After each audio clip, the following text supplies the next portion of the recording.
is a presentation of Fox Sports. We are Fox Sports. We are San Diego.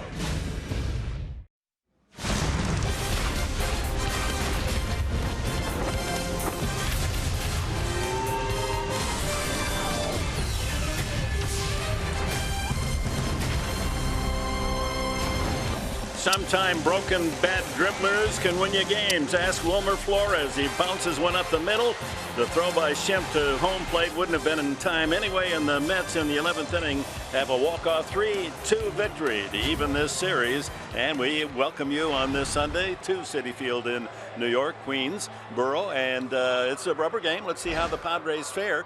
Interestingly, they've scored 10 runs in the series, all 10 on home runs. It's unbelievable because this Padre team, when the season started, the home run really wouldn't be the story, but it seems to be the case. Hopefully in the day game today, multiple Padres can hit some home runs this afternoon. All right, we're going to see a veteran left-hander make his return to San Diego. Yeah, Clayton Richard, it's good to have him back in a San Diego uniform, and we know the story about being DFA'd and then pitching against the high school and all-star team, and now he finds himself back in the big league. So the big key for me is to, hey, Clayton, give me and give everybody else a high five. 5 solid innings, I think, then maybe turn it over to the bullpen. But early command is key for him. We know, Dick, Clayton Richard is one of those guys where you know what you're going to get when you go out there. So Andy Green, Darren Balsey feel good today for Clayton Richard.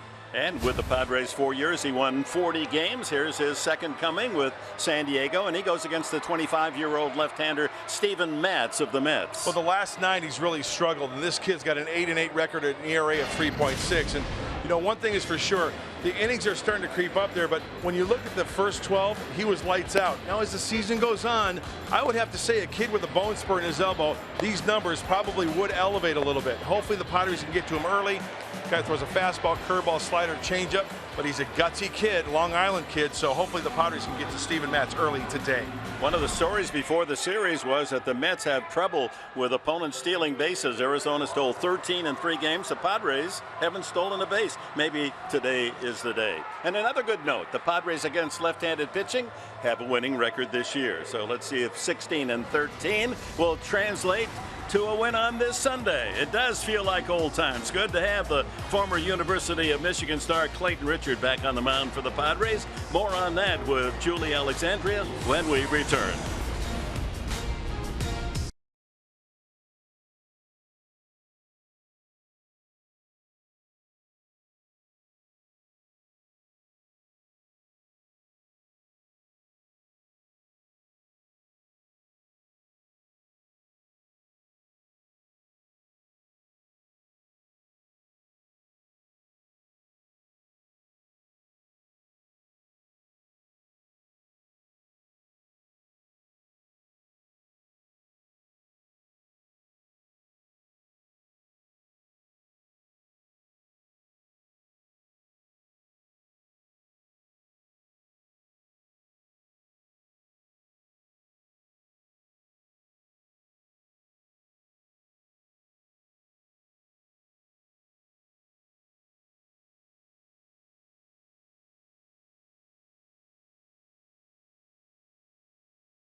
Go presents Padres Baseball, brought to you by Jack in the Box. Try the new Smoky Jack.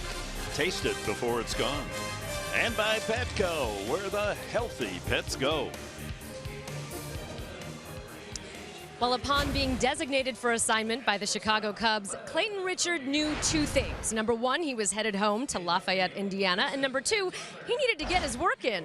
Well, it doesn't matter how you get the work in. It just counts that you get the work, right? What he hadn't counted on was the fact that maybe this was going to be against 15 and 16-year-olds. Take a listen. I was designated, and I knew I was going to be at home for a while. And it was an opportunity to get off the mound and face some guys. So I called a buddy who was coaching a local all-star team and asked if they had. I was hoping just to get some hitters to like have a guy in the box, but sure come out 7. So I show up and they're like, there was 2 teams there. I guess one team was short on pitching, so they just threw me onto one of the teams and we went from there. Yeah, he told me he threw 65 pitches to high school guys. He didn't tell me if he dominated them or not. So I didn't get the full game report, and he didn't show me the video or the box score. So I just got to assume he did well. If tomorrow doesn't go well, I'll have to ask him for the box score. Well, I personally asked Clayton how he did, and he said he went 4 2/3 innings before he was pulled. I said, "Who pulled you?" He said, "Me."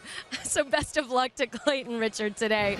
When we come back, the Mets taking on the Padres for Game 3. It's time for a bounce back. That's why they call it the rubber match.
Slam!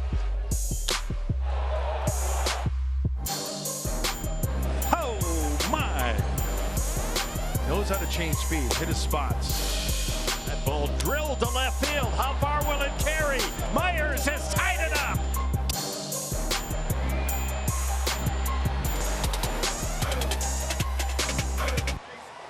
So the Padres 8-6 in the first game, 4 home runs as the Padres prevailed. Last night they rallied twice and tied the game, extra innings, 11th inning, and the Mets able to go away with an infield scratch hit and a 3-2 win. And let's check our starting lineup on this Sunday afternoon, brought to you by Toyota. Jankowski again in the leadoff spot with Will Myers. Solarte bats third, and Alex Dickerson has earned that cleanup spot. He's now the leading hitter at 289 for the Padres. Jabari Blash, a home run in the first game of the series. Then Alexei Ramirez, his first start in the 3 games here in New York. Derek Norris back in the starting lineup. Adam Rosales bats 8th in front of Clayton Richard. Now, left-hander Steven Matz, the 25-year-old, the local kid, making his start this afternoon. And he's got the 4-seamer, curveball, changeup, and slide. This kid is a great athlete, coming off of Tommy John surgery in 2010. Bone spur in the elbow. Other than that, the kid wants to pitch. And we're ready to go. The first pitch of the game is in there for a strike. 94 on the first fastball from Matz. Jankowski checks in at 258. 25 stolen bases, but no stolen bases for the Padres in the series. Not a lot of base runners, part of the reason. A ball and a strike to Jankowski. 2-1. 96 on that fastball running away from Jankowski. Plate umpire is Greg Gibson. He's the crew chief. Torres, Emmel, Estabrook on the bases. Outside again. 3-1. I'll tell you right out of the get-go, Steven Matz works quickly. I like it.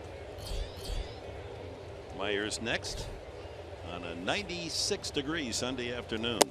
Ball 4. There's a good start. Jankowski. And that's what he did last night. He walked and he singled in game 1 to lead off the game. Will Myers in the 9th inning with 2 outs last night against Familia. And that's the first home run Familia's given up all season. And no doubt about it. Number 23 for Myers to tie the game.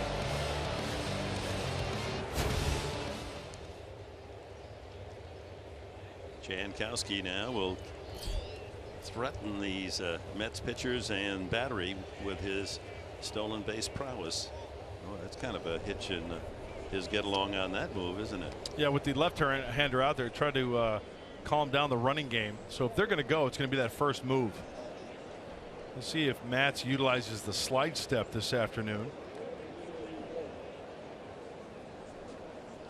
There he goes. They got him picked off, but no one covering second. He has a stolen base. Or is that a balk? Doesn't matter. I guess the first base umpire shouted balk, and so the first baseman Flores didn't even throw to second. Well, that's what the speed will do. Yep. The threat. But it does take a stolen base away from Jankowski. And rattle him early. Step more towards the plate. Bad pickoff move from Matz. He just got rattled on that one. And Dick, like you said, Jankowski causing chaos on those bases. So with no one out, Jankowski at second, and the count 1 strike now to Myers. Trying to grab the early lead here on this hot and humid Sunday in the East.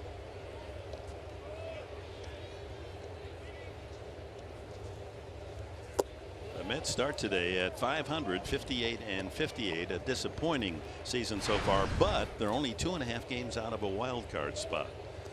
Terry Collins, who took his Metropolitans to the World Series last year, 5 games. Kansas City won the big title.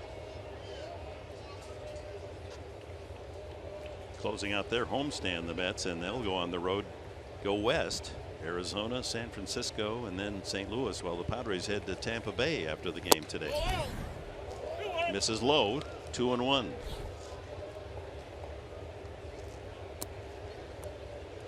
Here's the NL wild card. Dodgers and St. Louis now, with only a half-game lead over Miami and a game and a half out, are the Pirates. Ground ball foul. And a tough break for the Marlins is Giancarlo Stanton out with a bad groin. So that'll affect the Marlins. Andy Green. His team is now 50 and 66. 46 games left in the season.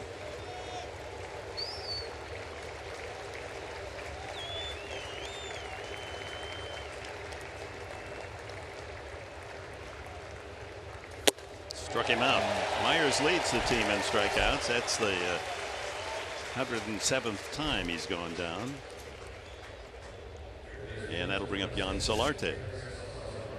Well, it's not where Steven Matz wanted it, but it sneaks up on Will Myers, up and out of the zone, going upstairs, almost like Jacob deGrom did last night. Hey, there's a Charger fan and a Padre fan rooting for the Friars. Padres have struck out 12 times in each of the first 2 games of the series. Solarte, the switch hitter, we don't see him up there right-handed very often. A rare time to see a lefty on the mound against San Diego. .288 average, hit his 12th home run, batting left-handed last night. Jankowski at second. 0-2. Good curveball from Matz. Down and in as well. Good location on that breaker. 1 out. Jankowski could flirt with a possible steal of third. Padres have been almost, well, they've been exactly perfect in stealing third and stealing home this year. Yeah, T.J. Rivera at third base. He's about a good 2 strides from the cut out of the grass. If you add up the steal of third and the steal of home, 17 times the Padres have tried it this year. 17 times successful. That's great.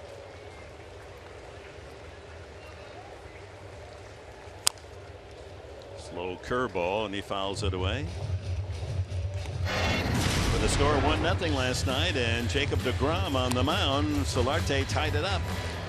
That home run in the 7th inning with 2 outs, deep into the right field seats. Number 12.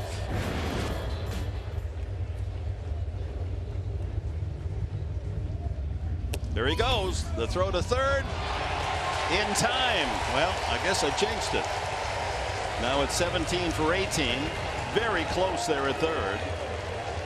Jankowski's not leaving the bag. He thinks he's safe. He's requesting a earmuffs, possibly a phone call to the clubhouse from Travis's reaction. Mark McGuire on the phone back to the clubhouse and the video coordinator. Does he get a hand in before the tag? Yeah, he might have. That was close. Enough to overturn. Too much time, and I agree with the fans that are booing.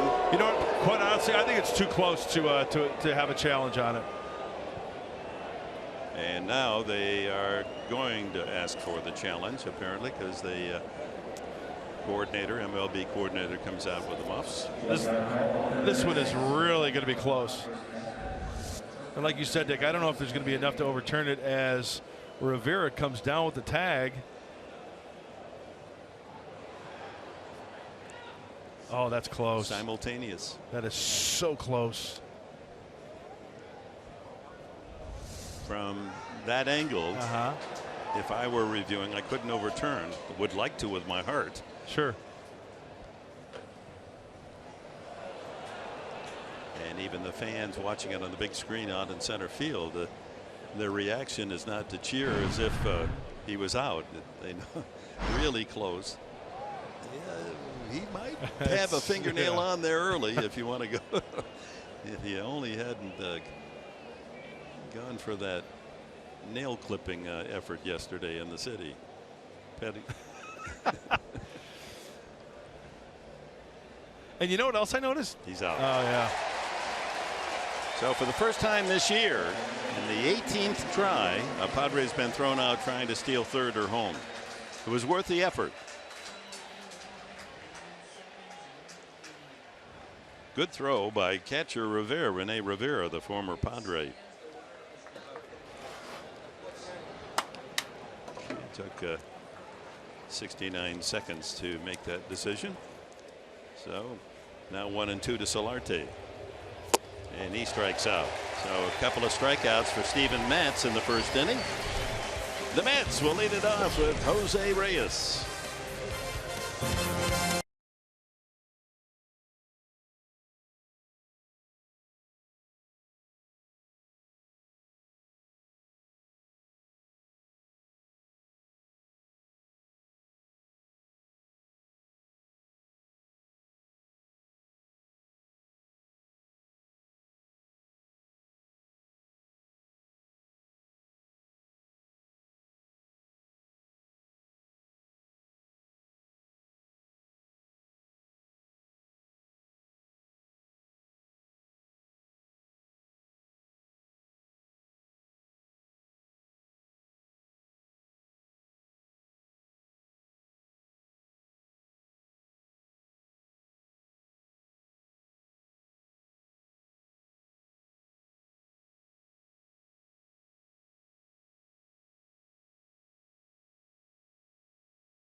Flushing Meadows, borough of Queens, right next to the U.S.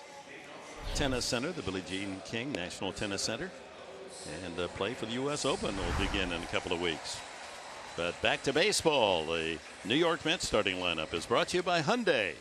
Jose Reyes just off the DL leading off. Then Ty Kelly, Neil Walker. All three of those are switch hitters, all three with better averages hitting right-handed. And they'll be batting from the right side against Clayton Richard. Then Jay Bruce, Wilmer Flores at first base today. Then TJ Rivera, not related to Rene the catcher. Diaz in center. Rene hits 8th and Matt's 9th.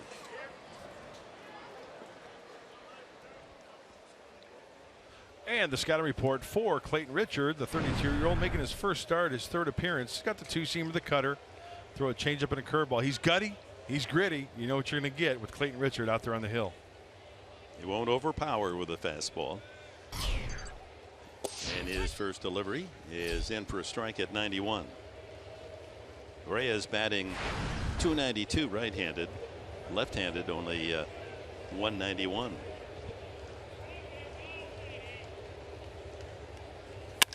Center field hit well. Jankowski drifting back, and it's a 390-foot out off the bat of Reyes. Check of the Padres defense brought to you by your San Diego County Ford dealers. Jankowski patrolling center field, maybe as well as anyone in baseball, with Dickerson in left and Blash in right. Very young Padre outfield. Solarte and Ramirez on the left side of the infield. Adam Rosales gets the start at second base with Myers at first. And Derek Norris, his first start in the series. Behind the plate for Clayton Richard. Here's Ty Kelly. Again, batting right-handed, more successful.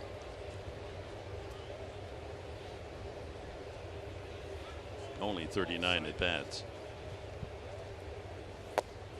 2-0.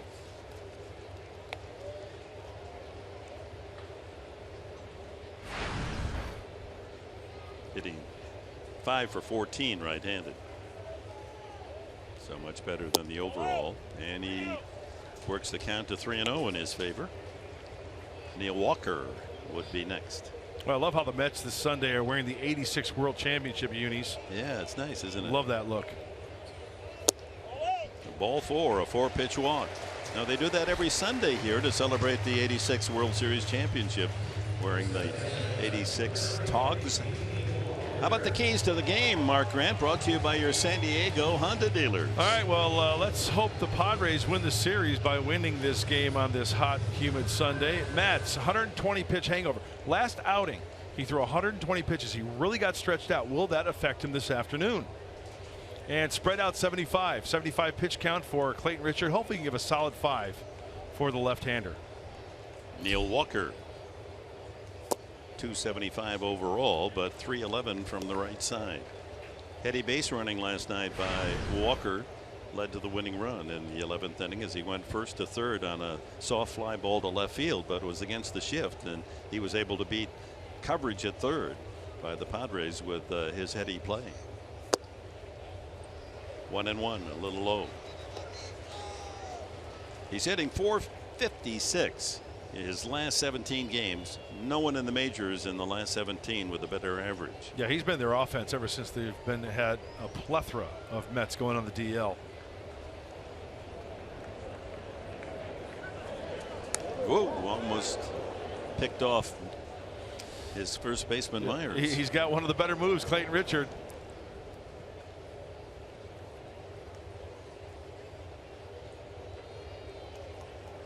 Big man, 6'5" and 240 from Lafayette, Indiana.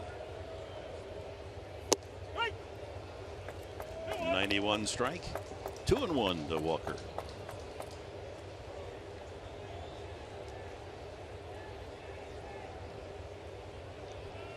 Daniel Murphy, the second baseman, playoff star for the Mets, going to the Washington Nationals, and they filled the gap with this man, Neil Walker from Pittsburgh.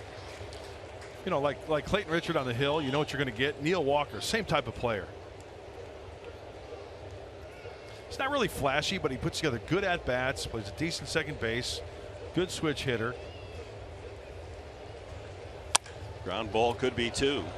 Rosales, Ramirez, and Myers. Did he maintain? Yes, he did. As he fell off the bag, he kept that foot on it, and first base umpire Carlos Torres punches it out. A 4-6-3 Padre double play.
In the city. Today's game is presented by Sony, the leader of 4K Ultra HD. We turned off the television set last night after the local news, later the news because of the Olympics, and they closed it at almost 1 o'clock in the morning, and it was already still 89 degrees. Oh, yeah. Just no let up. Swing by Dickerson, a possible swinging bunt, and he's out by a stride. Beat out a infield hit last night. The Mets defense is brought to you by Renovation Realty. Supporting Steven Matz, you have Jay Bruce, the former Red, out in right field. Diaz in center, Kelly in left field. TJ Rivera and Reyes on the infield on the left side. Walker at second. Flores the first baseman, and Rene Rivera behind the plate.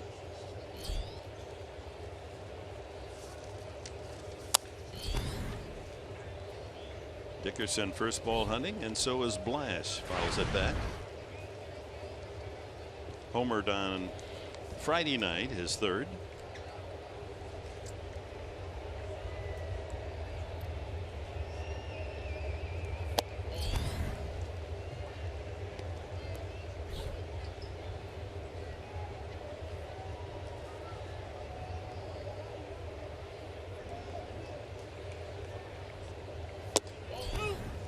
It inside, 2-1. Oh, 96 on the fastball from Matz. You can see why they really like this. Look at the guns on this kid. He's got the big forearms, he's got the big biceps, the shoulders. Good frame.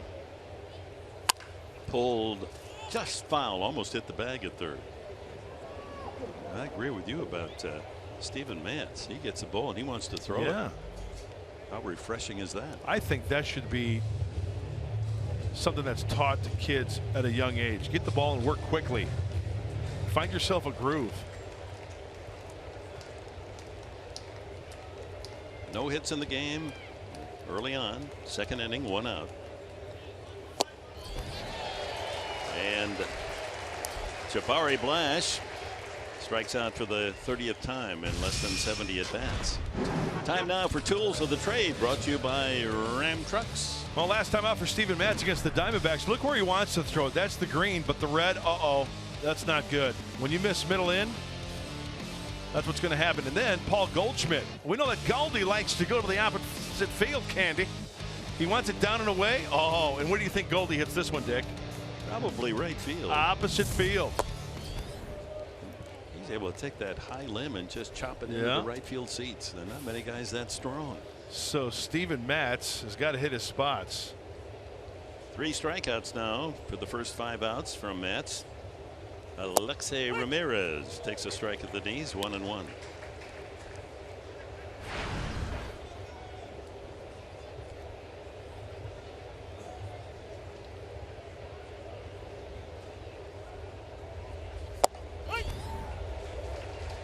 Paints the outside corner, 1-2. Doesn't walk many. 67% of his tosses, 2 out of 3 are strikes. Just got a piece of that slow curveball. So you got Matz from the left side. You've got big sexy Bartolo Colon from the right side pumping strikes. You don't think the defense loves it when these guys grab the rock and pitch once every 5th day?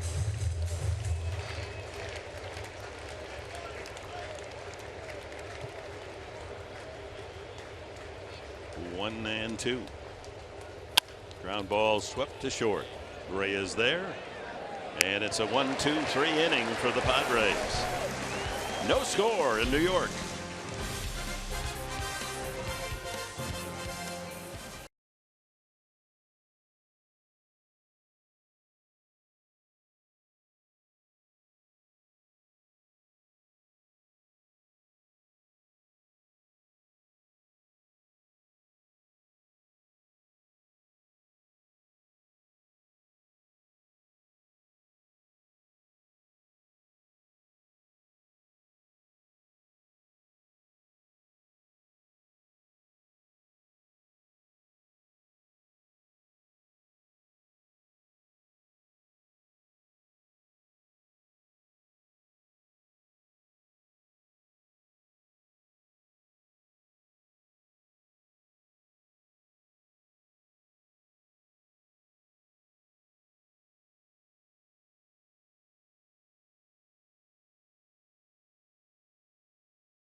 I think it's more so the preparation that goes into it, the 4 days leading up to it, the work you do with the film and getting mentally prepared for those 4 days. I think that's the big key, and I feel like I'm able to do that and feel comfortable and confident going into the start.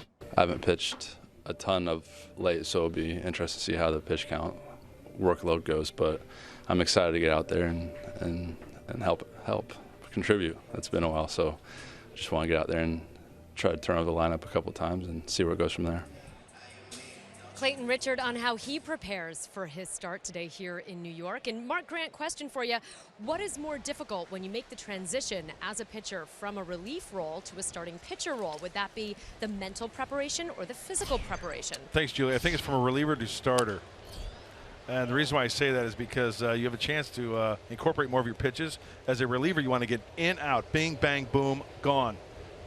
Starter, you get a chance to really set up hitters more. And one thing for sure for Clayton Richard, I think, you know what you're going to get, and he's going to go as hard as he can for as long as he can. Jay Bruce leads off the Mets' second inning. And the count 0-2 on the big right fielder. He's 5 for 16 against Richard. And since coming over here to New York, has struggled a bit. Only 7 hits and 44 at bats. That's his total numbers, including Cincinnati, and he goes down swinging. First strikeout for Clayton Richard. Wilmer Flores comes up. He was at the plate last night, first and third, 1 out, and a broken bat dribbler that gets under the glove of Mauer. Schimpf at second. He didn't see the possible double play with Noonan covering behind him. Yeah, and you know what? No force play at the plate, so it's got to be a spot-on throw. And you know what I like? You know, sure, it was a heartbreaker last night, but I like Ryan Schimpf after the game owning up to it and saying, you know what, my bad. I could have went to second base. I think that tells you a lot about a player. So I've learned from the experience. Yeah, rather than dancing around it and saying humana, humana, humana. And you really have to respect that. I like it. Flores had a big night last night. 3 hits. And 5 at-bats. He was on base also on an error. And then that play in the 11th inning. RBI that won the game. Playing first base today. Yeah. Occasionally will get the big glove. 2-0. Outside. I can only look at that uniform and look at that number 4 and think of Nails. Lenny Dykstra. He was a spark plug for that team, of course, in '86. Talk about grit. 3 balls and a strike to Flores. 1 out. T.J. Rivera to follow. 14th time this year that Wilmer has started at first base. Strike 2. That's at the knees. Fans moaning and groaning, but that's a legitimate strike. Full count. I don't think anybody's going to be more prepared than Clayton Richard as well, making the start like this. 4 days in between. Hit the left field. Dickerson fading back, and it clears the fence. A home run for Wilmer Flores. Boy, that ball carried. Didn't seem like it was hit that hard. It just kept drifting back and just over the boards there. About 340-foot home run. His 12th of the year.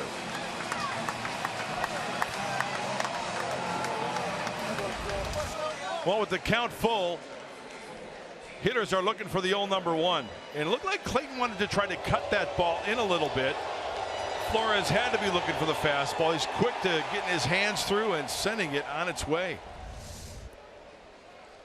It's about 333 down that left field line, and it was, what, 10-15 feet fair? Long enough. And the Mets are in front 1-0. This one's lined to Dickerson. And he makes that. No, he doesn't make the catch. Falls out of his glove. Throw into second base, not in time. Rivera's in safely. Tough chance, but it's got to be an error. Padres on this road trip have been guilty of far too many miscues. They've made 11 errors in 5 games and now 12. I agree. Very catchable ball for Alex Dickerson. He had a bead on it. That ball he squeezes it just a little bit too quickly. So a home run and a 2-base error, and the Mets have a chance to add. Alejandro Diaz, the batter. Hitting 192. Infield at the corners are in. Doesn't show bunt. It looks like on the replay, just squeezes the glove a little bit too soon. Boy, that ball might have hit him on the pinky side of the glove first, and then the squeeze. Catchable ball. Breaking ball 1-1. Padres committed 3 errors last night. None of which affected the scoring, but it does extend the innings. It puts a little more pressure on the pitcher. And Jared Cozart, by the way, we haven't given him the compliments that he deserves after last night's effort. 6 innings, only 1 run, 3 hits. Yeah, he pitched his heart out last night. We had ourselves a pitcher's duel between DeGrom and Cozart. Got the double play when he needed it last night as well. A ball, 2 strikes on Diaz.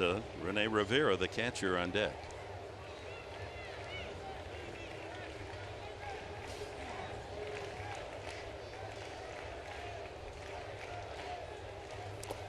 In the dirt. Tyson Ross improving. He's on the trip throwing bullpen sessions, and Darren Balsley is highly encouraged by what he's saying. He said it's the Tyson Ross of old, throwing easily and very effectively. All of his stuff seems to be there. Ground ball to first. Myers will make the out at first base, and that moves the runner over to third. With 2 away, it'll bring up Rene Rivera, and time now for the top tier player profile, brought to you by Arco. Clayton Richard, most career wins by a left-hander in Padres history. He's right there, number 6. Randy Jones heads the list. Hurst, Dravecky, Lefferts, Rasmussen, and Clayton with 40. A couple of names that stick out there. One is Craig Lefferts. He both started and relieved. Very effective from the left side.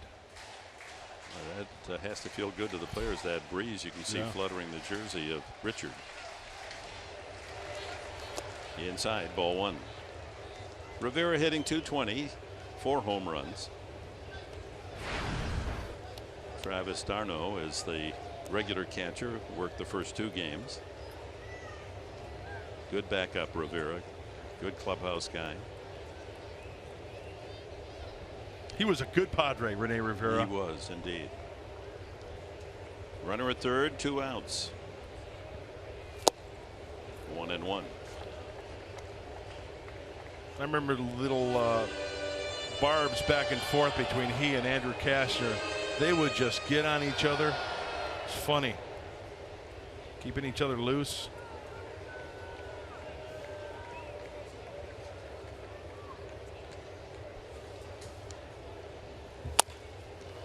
Up the middle. Nice play by Rosales. Do or die with a backhand, and the inning comes to an end. The home run by Flores gives the Mets the lead.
The entrance to Citi Field features the Jackie Robinson Rotunda, which looks very much like the facade of the old Ebbets Field where the Brooklyn Dodgers used to play. Inside, the seats are green, which harkens back to the Polo Grounds, the original home of the Mets and also the New York Giants. Fred Wilpon, the owner of the Mets, is a self-professed Brooklyn Dodgers fan and wanted to have a little bit of that feeling when Citi Field was constructed in 2009. All right, thank you, Julie. It is an interesting ball yard. They've adopted even in the right field area the overhang a la the old Briggs Stadium, Tiger Stadium in Detroit.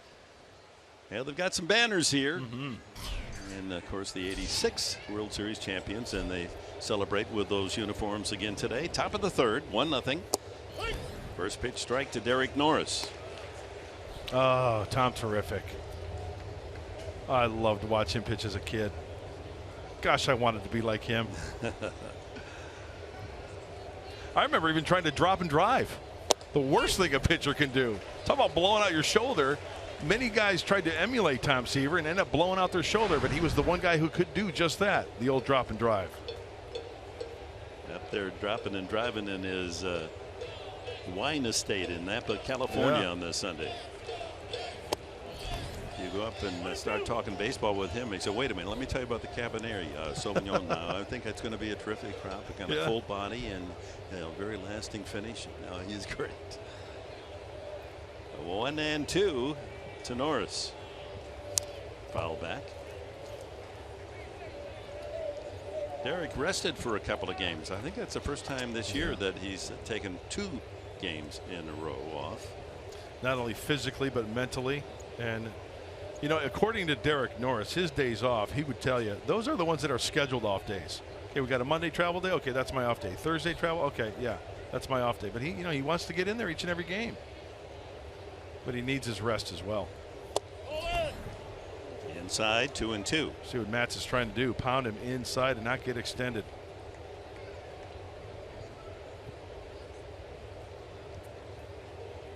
Trouble is making contact this year. He struck out 1 out of every 3 at bats. 3-2 the count. MLB.TV Premium, the #1 live streaming sports service, delivers everything you come to more and expect. Watch every out-of-market game in live HD, over 400 supported devices. Includes a free subscription to AtBat Premium, the #1 app for live baseball. Blackout and other restrictions apply. Visit MLB.TV for details. Pulled foul.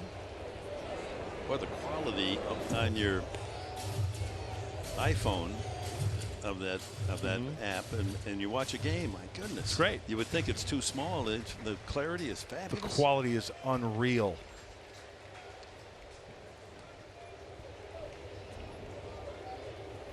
Full count, leading off, 3rd inning, and another strikeout, and that's the 4th for Matz.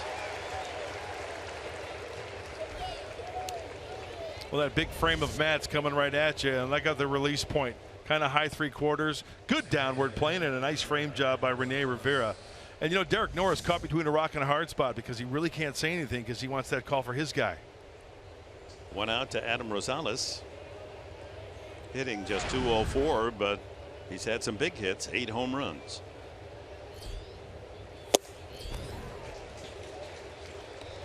Tell you what, I wish I had a bone spur in my elbow throwing 95 like that. My goodness. Maybe it's all a hoax, a publicity hoax.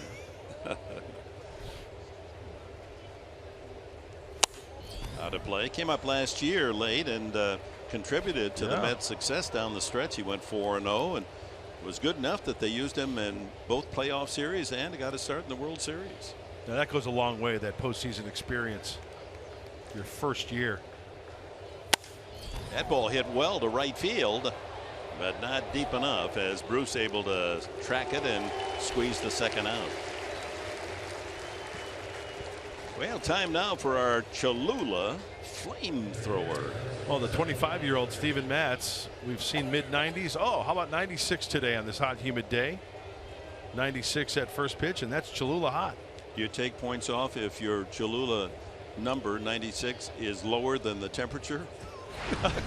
Good. You have to pitch, I think, to be really hot, you've got to match the current temperature. You know, that's a good call. I think that might be the first time this year where the Cholula has matched the game time temp at 96. Yeah, it's a little warmer than that down in the sun. Richard will get you a hit now and then. He's had only 1 official at bat this year.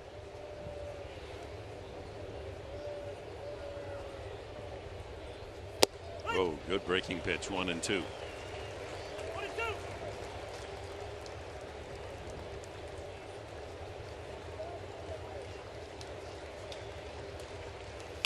Ground ball to first. Flores to the bag. Another 1-2-3 inning for Steven Matz. Padres without a hit through the first 3.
I don't know that it's difficult to make that decision. Just like where we are right now, it's more about their health moving forward. This 16-day stretch late in the season where guys like Christian Friedrich are way past their innings limits from the previous year, it just makes sense. So we've communicated with everybody out in front that this was a likelihood, and then when we decided on it finally, everybody was well aware and kept abreast the whole time. So I don't see it being any issue. I see it being an asset to the guys in the rotation, and we'll at least do it a couple times through and then make a determination on where we go from there. Well, the schedule of the Padres dictating that. The Padres 16 consecutive games, 9 in a row on this trip. They go home, no day off. Arizona for 4, and then the Cubs for 3, and then finally a day off before they go on their next road trip. I see no problem with it. I actually like it. The case of the Padres that are in right now, as we take a look at the upcoming schedule, it gives one other starter a chance to show his stuff. Yeah, by the way, you fans, they come home on Thursday against the D-backs, and the Cubs are in for 3 Monday, Tuesday, and Wednesday. Make your ticket plans. Best team in baseball by record. The Cubs make their Petco Park appearance, the only time on the season. Clayton Richard goes to work, bottom of the third. Steven Matz, he's got 5 hits and 34 at-bats this year.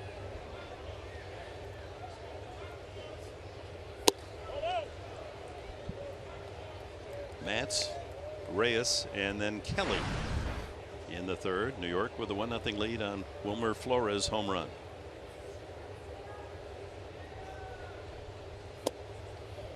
Two and one.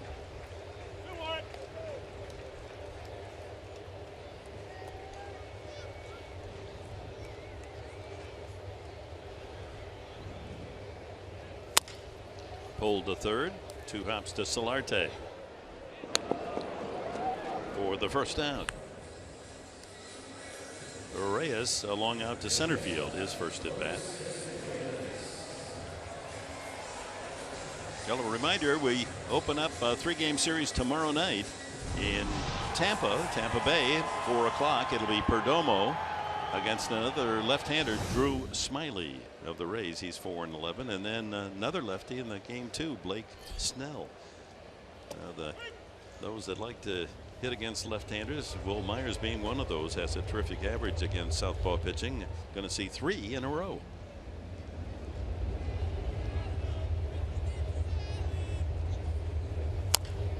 You can actually hear the rumble of the 7 train and subway. Yep. Very near here to the ballpark. I remember those days at Shea when the planes would take off and land. Yeah, they've very loud. Yeah, the flight patterns have changed, haven't they? As we are right next door to LaGuardia. 1-2 to Reyes. 4-time All-Star, National League bat champion 5 years ago.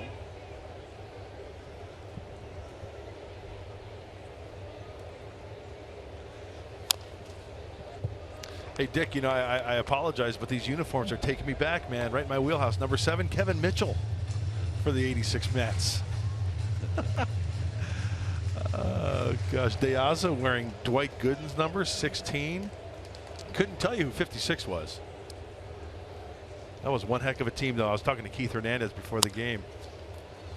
That was one good lineup when you look up and down. Who hit cleanup there? Well, you had Strawberry, you had Backman, you had Hojo, you had Hernandez, Carter, Mookie Wilson. There's Keith. There's Keith. Coolest guy in baseball right there, ladies and gentlemen. That is the man. He calls the game with his back to play. Oh. He's so good. He's so fun to talk to. I'll bring up Steve Carlton. Oh, yeah, I owned him. Sliders away. I was talking about facing different pitchers. Tough play for Richard. Oh, what a nice play by Richard. You know, he's had his troubles throwing to first base in the past, and be able to scamper off the mound, his body and momentum going away from first base, and to make this throw, not many pitchers can do it, and that's a big league effort. And firing a strike from Laredo down under the flip throw. Very nice. And getting a speedy runner, Reyes. Take a deep breath now, Clayton. Hey, bow too if you want. Ty Kelly walked the first time.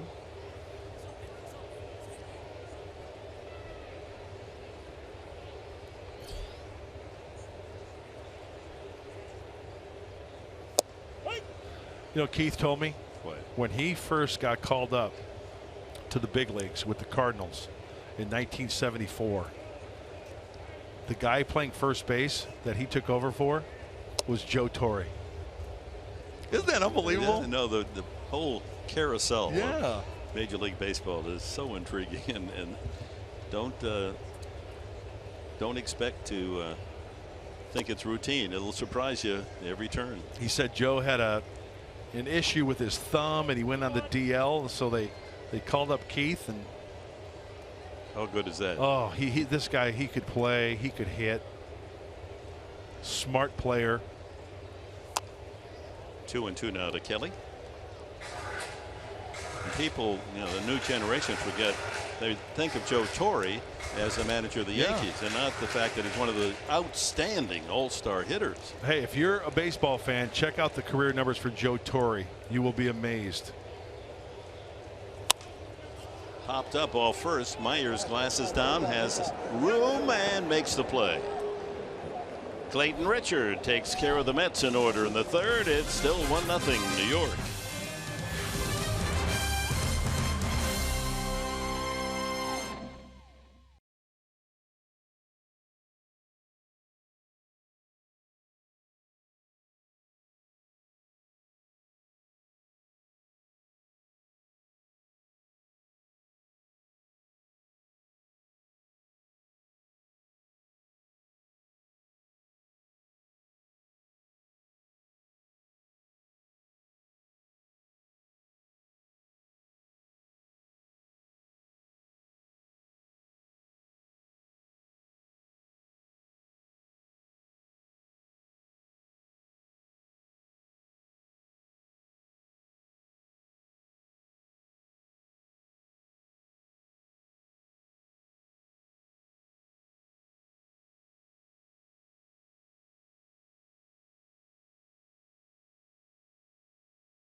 The Mets lead by 1 as we head to the top of the 4th. Well, yesterday I had the pleasure of interviewing Travis Jankowski's college head baseball coach, Matt Sank from Stony Brook University, and he told this great story about how Travis has always really been about his hair, and he showed up to a game one day in braids. Well, Travis wanted to set the record and the story straight. He said they weren't braids, they were cornrows. Check these pictures out. Travis sent these to me. He showed up to a game, head coach Matt Sank, none too pleased with the look. They lost the game that day. He asked him to take the braids out. He said it took about an hour, but Travis said, hey, I was living the San Diego Beach lifestyle long before coming to San Diego with long hair and the cornrows. All right, long hair or shorties out by half stride on that pitch from Matt as we're into the 4th inning. Actually, I think the cornrow look is better than the scraggly hair that he shows now. You know what? He looked like Bronson Arroyo those years that the pitcher had the cornrows when he was with the Boston Red Sox. And, you know, my philosophy is if you've got it, flaunt it. If you've got the hair to do something like that, do it. Hey, if Travis wants to wear it like that, I wish I had a moss, a salad like that. Never had it even younger? In your younger years? I did, but I started going thin at a young age, mid-20s. Yeah, I can remember back in, and we're talking in 1950, Charles Antel. Remember that? It was a hair company, and they claimed that it would help if you use the shampoo, and hairstyle that it would help your hair grow. And I was so worried as a freshman in college, as a 17-year-old, that I was losing my hair. So this wise senior on the dormitory floor made a really good deal. He sold me, I think $10 was like all I had for a whole month. And he took my 10 and it didn't help my hair. It's just still there. Where is my hair? There's a little bit left up there. Look at this. You know, I'm almost tempted to go that way. What do you think? You know what? We could do it for charity. Yeah, okay. The Alpine Fire Department needs more money. Huh? Will Myers, he is a good hitter against left-handed pitching, batting .343 this year. Hey. Struck out swinging the first time. Well, since the 8-run explosion on Friday night, first 3 innings, 4 home runs, things have gotten desperately quiet for the Padre offense. 20 innings since then. They have 2 runs, both on the home runs last night. Myers solo and Solarte solo. They've struck out 27 times. Yeah, it seems like the Padres have gone up and down. It has been a roller coaster ride. And just as soon as they kind of scuffle in that department, next thing you know, they'll go home run crazy. Myers strikes out again.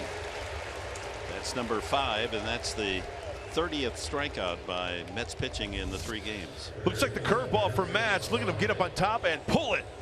Be aggressive with that spin, and ends up down and in for the strikeout. 2 outs here in the 4th. Padres have only 1 base runner, and that was Jankowski, who walked to start the game and was thrown out trying to steal third. So Matt's working to the minimum. Solarte struck out his first time. Done a good job for the Padres. The trade with the Yankees. Chase Headley going to New York.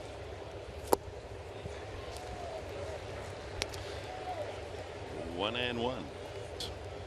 Well, DeGrom last night into the 5th inning without allowing a base runner. Well, did allow one, Jankowski, but no hits until Ryan Schimpf's single in the 5th.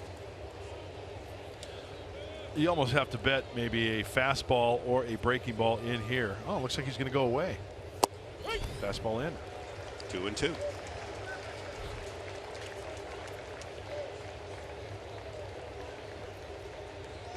Now there's a nice looking wig right there. Noah Syndergaard. Line drive right to Matz. He had the glove in the right spot. Took a base hit out of center field.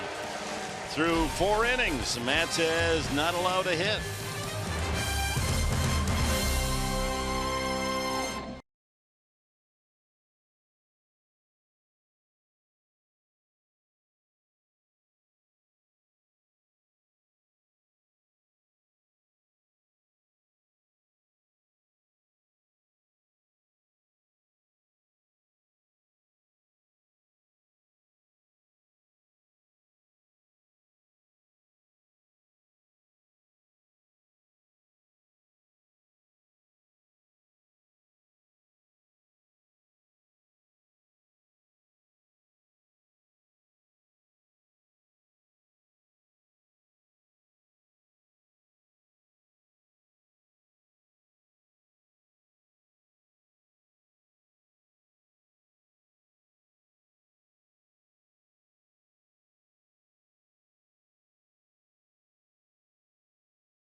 Moment in Padres history, brought to you by Geico. On April 13th, 2009, the Mets welcomed the Padres, the opening of Citi Field, and the Padres' Jody Garrett wasted no time in spoiling the party. A leadoff home run against starter Mike Pelfrey.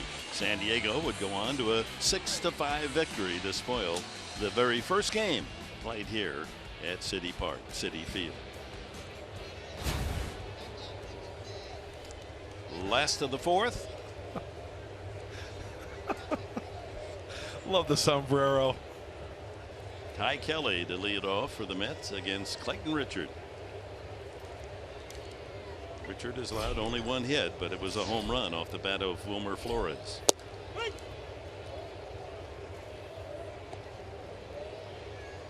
Walker grounded into a double play in the first inning. Oh, the pace of home runs up versus left-handers for Neil Walker. Uh-oh. That ball is crushed to left center field. Jankowski watches it leave the yard. Another home run. Walker with his 21st, and that brings the Mets' Big Apple out of cover. Number 21 for Walker.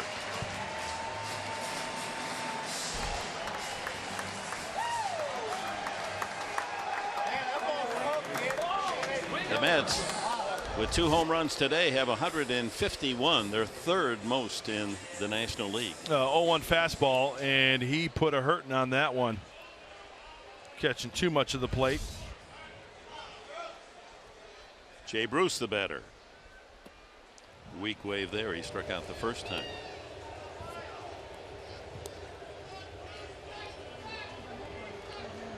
Well, as I mentioned earlier, Neil Walker has been the offense since that DL list has grown for these Mets. Another breaking ball, another swing and a miss by Bruce. Now, how does Clayton Richard react after that? Only trailing by 2.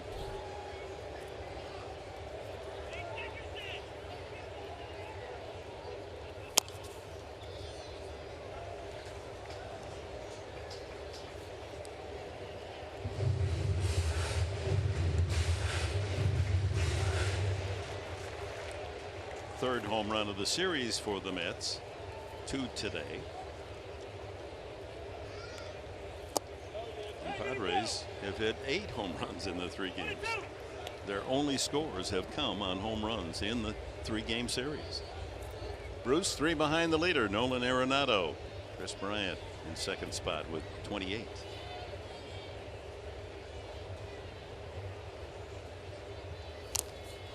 Fouls that back. You know, speaking of the 86 team in the uniforms, I tell you what, Neil Walker making that number 20 very, very proud. Another switch hitter, Howard Johnson, wore that number. He had some home runs in his day as a Met.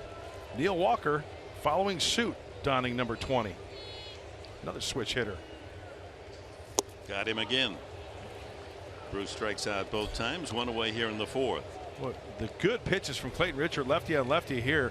The breaking ball. Watch Jay Bruce as he gets fooled on this, and his body's way out in front, not able to keep his hands back, and kind of drifting and opening up too soon on that breaking ball. Not staying on it. Wilmer Flores has had a good series.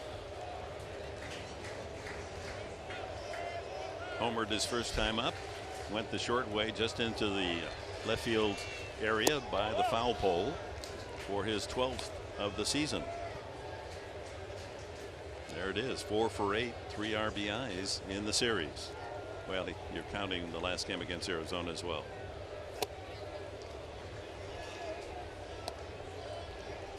Three singles, safe on an error, and his fielder's choice ground ball ended the game last night to win it for the Mets in the 11th.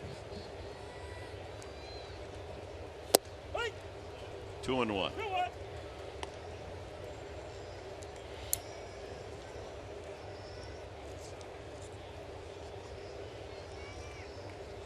Richard working at a good pace too. Yeah, you know what I was just thinking? On a day like today, I think you got to fall in the favor of the umpires if you're working quickly out on that hill. They really have to appreciate that in this 96-degree weather. And ball 4, a 1-out walk. Flores aboard again. Boy, he's been spending his time on base the entire series. Second walk from Richard, and it'll bring up T.J. Rivera.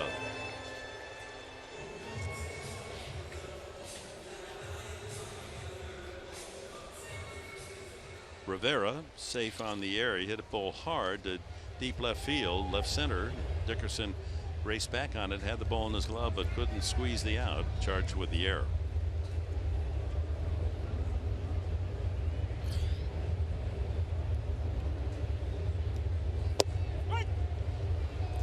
Took a little off that time. Yeah, nice first pitch changeup.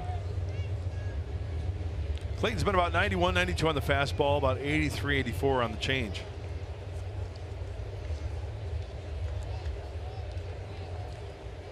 Runner goes, throw to second, tag made, he's out. There's the pickoff move of Richard. He's really good. He just holds the ball a little longer, and he nails Flores. And with a couple of lefties on the hill today, the first move, that leg is up, and Clayton has decided to already go to first base and get that tag down there. Looks like Rosales gets Flores right on the foot before hitting the bag. And Will Myers going towards the inside part of the bag to create that throwing lane so he doesn't throw it up the backside. And that pays off because following with a base hit is Rivera.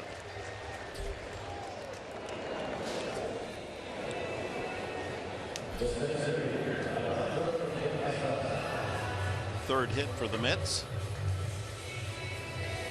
First two were home runs. Piazza grounded out to first. So 75 pitches was the projected number for Richard today. 60 so far. 2 outs in the fourth.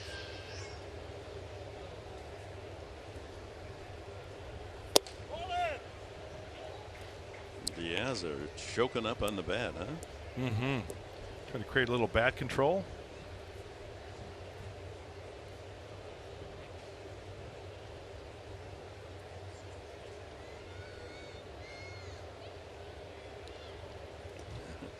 Richard has picked off runners who are only a step off the bag. Yeah. They get mesmerized by his motion. All of a sudden the ball's in the first baseman's glove. One of the better moves you'll ever see.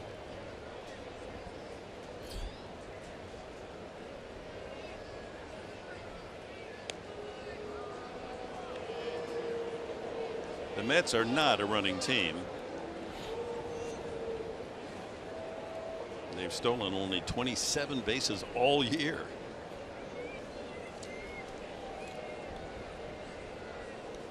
They're a home run hitting team, and we've seen that today. Solos by Wilmer Flores and Neil Walker for the 2-0 lead. Here's what Clayton has thrown this afternoon. Almost 60% fastballs, and then the curveball, slider, and changeup. Timeout called by the hitter, Piazza. Well, in the woe is us or woe is me category, have you noticed what's happened to our friends up in Anaheim, the Angels? They've lost 9 in a row. Tough go around. They're now 49-67. Pulled foul. And they trail Texas in the West by 19. Rangers 6.5 in front of Seattle, 7.5 a lead against Houston. 69 wins for the Rangers.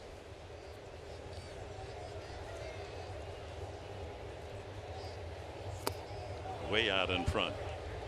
And that's it for Piazza, and that's the inning for the New York Mets. They get another run on Neil Walker's homer and lead 2-0.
Padres baseball, brought to you by Sequan Casino. Sign up for the new Padres club card today. By Jack in the Box, try his new Smoky Jack. Taste it before it's gone. And by Mercury Insurance. We're on a mission to save you money. Log on to mercuryinsurance.com today.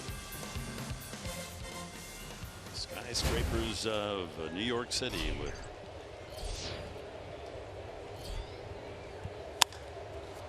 Padres coming to bat, and first ball hunting again is Dickerson, as he did the first time. Swung at the first pitch, flies out to center field.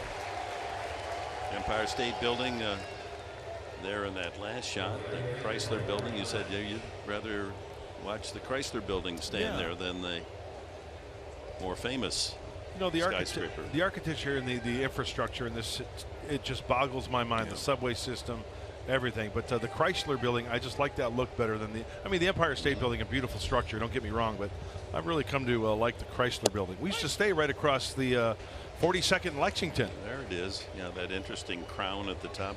Yeah. Art Deco. The gargoyles. Jabari Blash, Padres looking for a hit here. Went out in the 5th inning.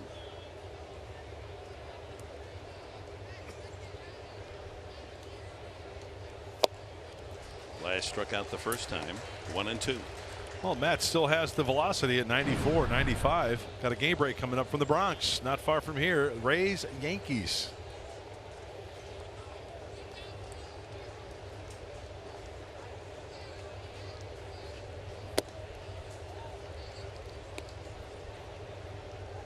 The Padres love the power of this man. 3 home runs so far, but in 65 at bats, he's now struck out 30 times. He just can't. He's got to. That swing is long and big. Fastball up. And a fly ball, routine to center. Diaza has it. 2 outs here in the 5th. Well, one of the pitches in the arsenal for Steven Matz is the curveball, and with righties, well, if he gets 2 strikes on you, there's a chance he's going to bury it down and in. That looked like a slider there, but also the big breaky ball, it's really tough to square up, especially when he has that one little zone down and in where it's most effective. So he's mixing up the breaking ball very nicely today. Nice range. 96 high on the fastball, 78 on the slower curveball. Just 62 pitches used by Matz. Alexei Ramirez grounded to short his first time.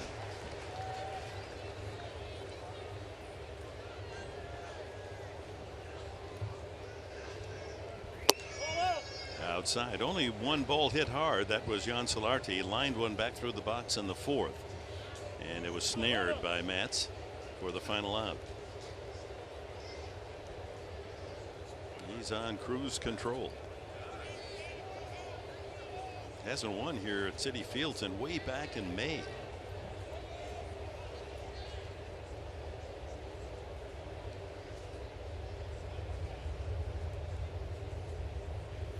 Outside, 2-1. Kind of slowed up his arm action on that last changeup as it drifted away. Started the season 7-1. Last 10 starts, he's 1-5. Boy, you wouldn't know it the way he's throwing today. Ground ball to short.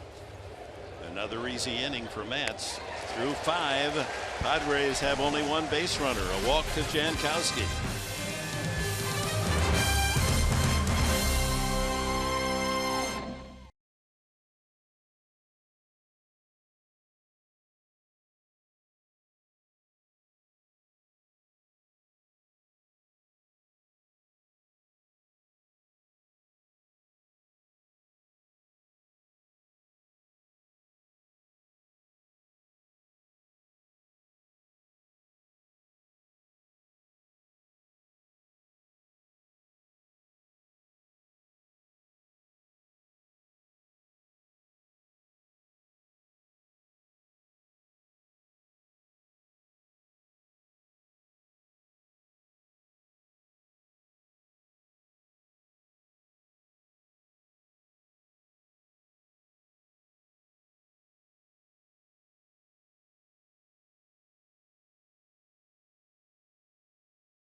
Thank you, Mike and Mark.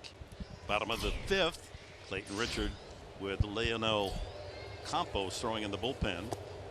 Leadoff hitter is Rene Rivera, grounded to second, his only at bat. Then Matz the pitcher, and leadoff hitter Reyes. 2-0 New York on solo shots from Wilmer Flores and Neil Walker.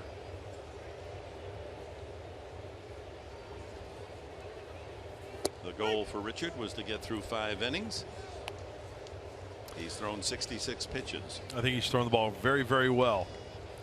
The long ball has been the one bad thing as far as pitches are concerned. We really shouldn't say a bad thing. Sometimes hitters hit good pitches. Pulled to third, fair ball. Deep at third, Solarte to throw out Rivera. Good play by Jan Hirvis. One away to Steven Matz.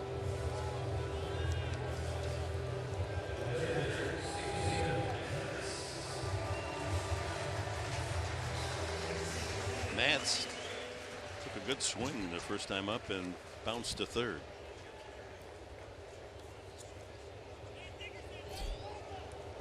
Product of Stony Brook, Long Island.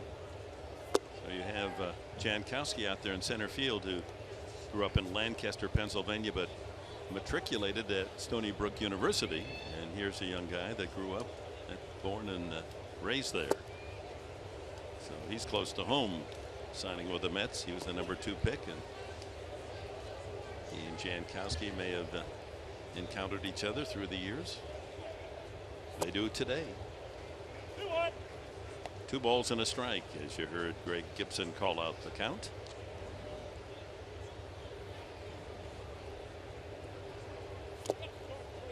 Three and one.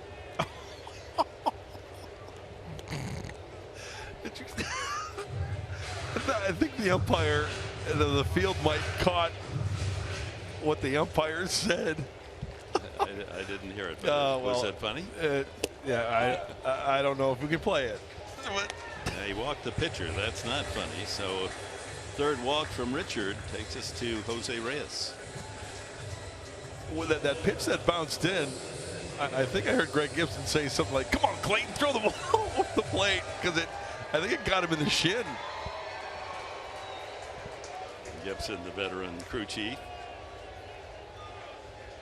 So Matt's aboard on a 1-out walk.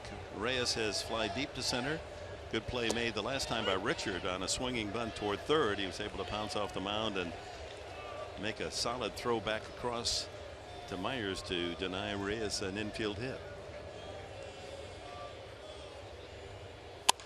Ground ball to second. Rosales, Ramirez, Myers, a double play. Another 4, 6, 3. 5 innings in the book. 2-0 Mets.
Our Harris game summary. The Mets against Clayton Richard. There are 2 runs on home runs. Wilmer Flores, his 12th, And Neil Walker in the 4th inning, his 21st. The only scores in the game. Only 3 hits for the Mets, and meanwhile, Steven Matz has just handcuffed the Padre hitters. A total of 5 strikeouts. He's allowed only 1 base runner, a walk to Jankowski to open the game. Yeah, Matz has got the good velocity going, and also how about the defense? That ball finding his glove to help him out. That's the only hard hit ball by the Padres. The line drive back to Matz. As you look at the game summary, Richard has done a good job. Just the 2 home runs. Matz moving towards something special. Flores and Walker with the home runs. Well, there's been only 1 no-hitter pitched in Mets history. For a long time, it was only the Mets and the Padres without a no-hit, no-run game. But Johan Santana took care of that in 2012 against the Cardinals. After 8,019 games, he threw a no-hitter for the Metropolitans.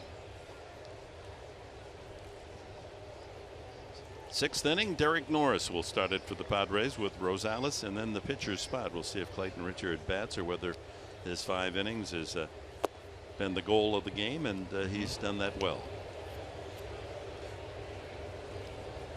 Norris struck out the first time.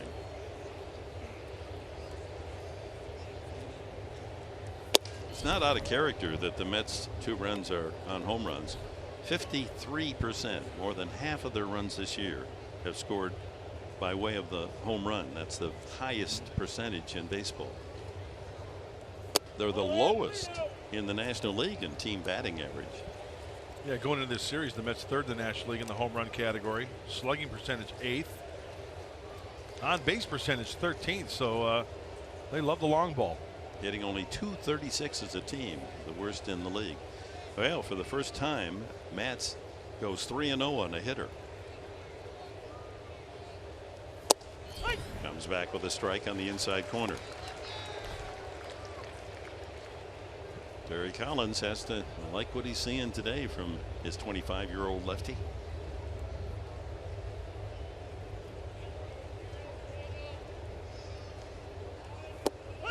Wow. Gets a call there.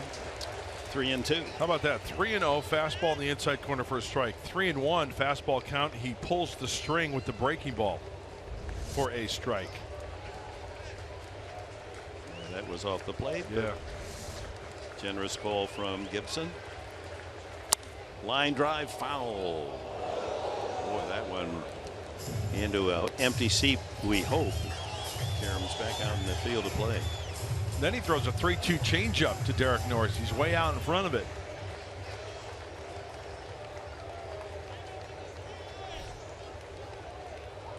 Let's see what he throws here. 3-2 after the changeup. Tranquilo, take it easy. Let's go get him. Fastball, get it in there. And he misses. Ball 4, leadoff walk. The way things are going today, the Mets dominating with his pitching to get a leadoff walk. That's like a big rally. Yeah. Padres will bring the tying run to the plate here in the 6th. Rosales flied to right his first time. And Mets now, after the luxury of working from the windup since the first inning, now has to pitch from the stretch.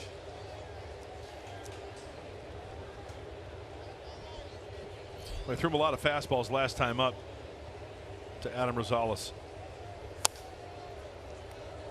Pitcher spot Richard next, and Christian Bethancourt has a bat in the on-deck circle.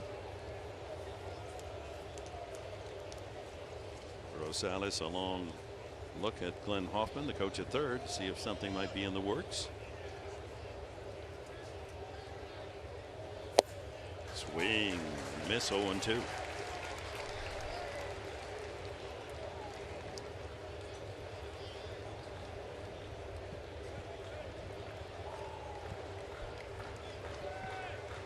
Couple of walks, that's been it.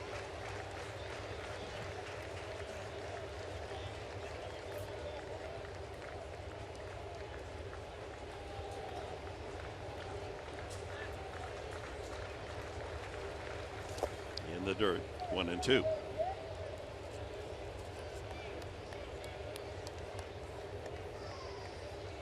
Okay, now Adams like, okay, is he going to throw another breaking ball down and in, have me fish for it, or is he going to try to pump a fastball by me? First 2 pitches of this at bat were fastballs to quickly get ahead 0-2.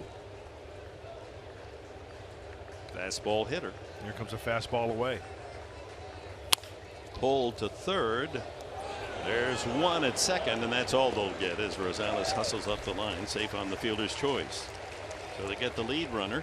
First out in the 6th. And it's time for In the Driver's Seat, brought to you by Kia. Well, we all know who's in the driver's seat today. That man, Steven Matz. 2 base runners, both walks. Jankowski in the 1st, and now Derek Norris here in the 6th. 5 strikeouts. I mentioned it earlier that last start for Matz, 120 pitch effort, doesn't seem to be affecting the left-hander this afternoon in this hot, humid weather. Seems sharp as ever. Old goose eggs up there in the R&H column on the scoreboard. 1 out here in the 6th, and Bethancourt, who's homered in the series after Ryan Schimpf hit a grand slam in the 1st inning on Friday night. Blash homered. Schimpf hit another, and then Bethancourt in the 3rd inning hit the 4th home run for the Padres. His 6th of the season. Anytime a pitcher like Clayton Richard can get his start like he did today and keep the Padres within a bloop and a blast, I think that's a job well done by the kid from Indiana. Only 3 hits, 3 walks. That ball hit well, but it's hooking foul way out of here. Man, that was up against the glass enclosed Porsche special area out there in left field. Well, Matz has been throwing a lot of pitches in. I tell you what, as a pinch hitter, you're watching this game and you're saying to yourself, okay, if I get a pinch hit, I'm going to look for the fastball in. That's exactly what happened.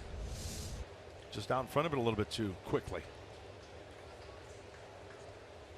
Rosales at first base, 1 out.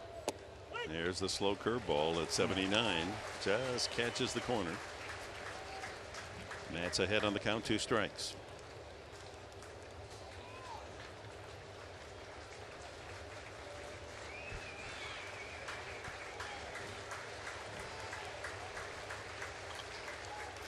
Chases the breaking ball, and that's strikeout number 6, 2 away in the 6th. Well, you almost smelled that one coming. And Steven Matz realized, okay, Bethancourt, he's coming off the bench. He hasn't seen me this afternoon. What is my best stuff? How about the first pitch fastball? Okay, you're out in front of it. I'll just pull the string a little bit. Fish for that one.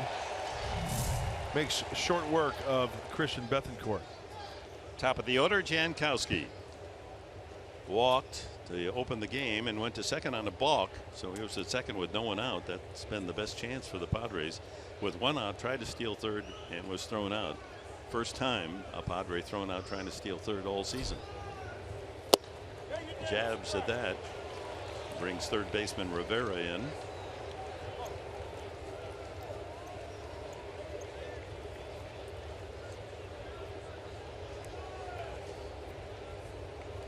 Two nothing Mets. A rare inning with the Padres a man on base. 0-2. Well, we knew that Matz is a strike thrower, and he's certainly shown that all afternoon. And the fans are starting to build an excitement, anticipation the way Matz is pitching. Ground ball, chop foul. Late swing from Jankowski.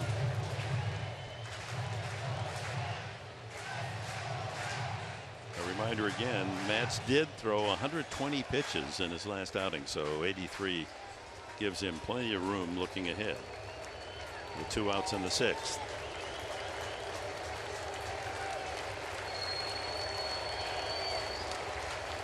Runner goes.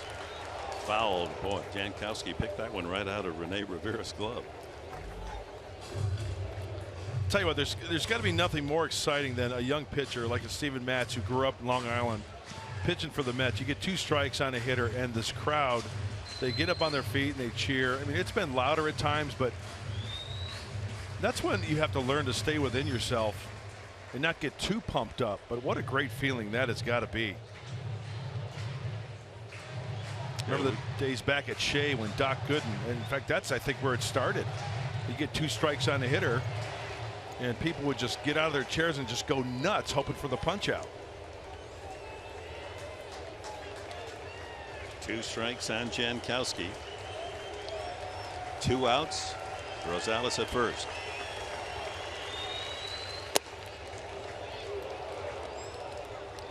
He wastes that one upstairs, sets up the next pitch.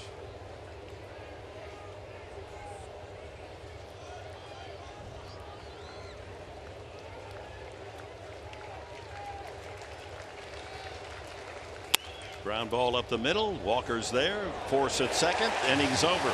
The Padres leave a runner first. That's only 2 left in 26 innings.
It's tough, especially on a day like today when we have Clayton Richard throwing and he's on a pitch limit too.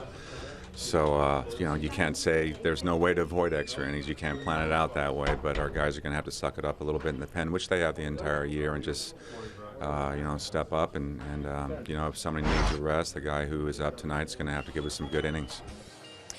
Of course, not an ideal situation when you've got extra innings, as we did last night, especially during this 16-game stretch. Darren Balsley has told the bullpen that they are going to lean on them, especially managing some of the innings of the younger starters. Andy Green said that there's no one in particular he's staying away from in this game in the pen, but of course Carlos Villanueva and Leonel Campos, who we're seeing right now, his 2 guys that offer length, are fresh. Yep, they did not pitch last night. The Padres used 6 in the 11-inning game. And Campos making his 9th appearance in the bigs this year against Kelly, Walker, and Bruce here in the bottom of the 6th inning. The last time out for Leonel was Thursday in Pittsburgh. You know, the strikeouts were up in the minor leagues. The pitching change brought to you by El Cajon Ford. 44 frames in El Paso. He struck out 55, so the strikeout is there. A little high on the walks, though. Kelly has walked and fouled out against Clayton Richard, who goes 5 innings, 2 runs, 3 hits, 3 walks, 3 strikeouts for the veteran lefty. The 2 home runs, the only scores in the game. That's in there, 1 and 2.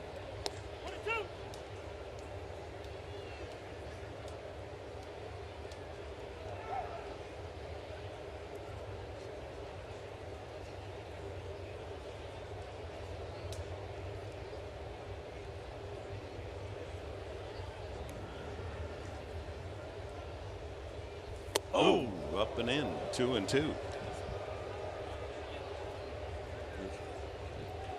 little shave there for Ty Kelly. Yeah, buzzing the tower. Hey, when you're hitting and you get a ball like that, it feels like it's maybe an inch away from your noggin.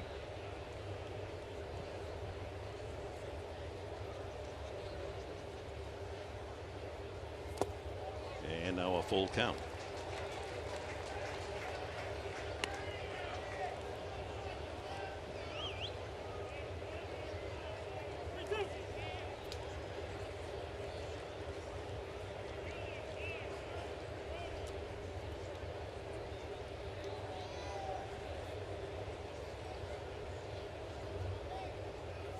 He walks the leadoff man.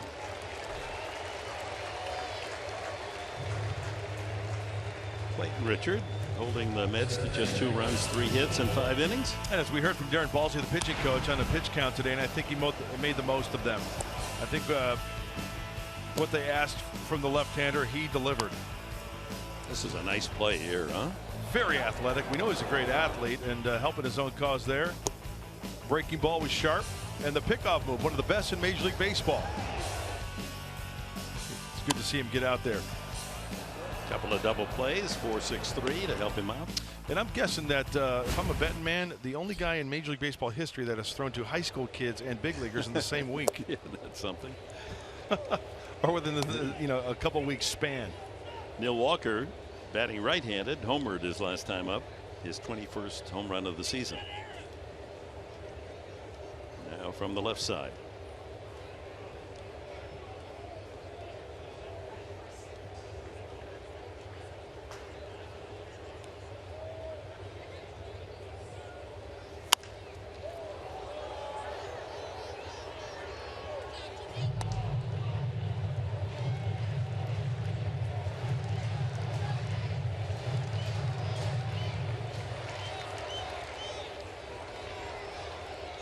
Walker with Jay Bruce on deck. Fans battling a heat wave in the East. There's just been no break. She wearing a scarf?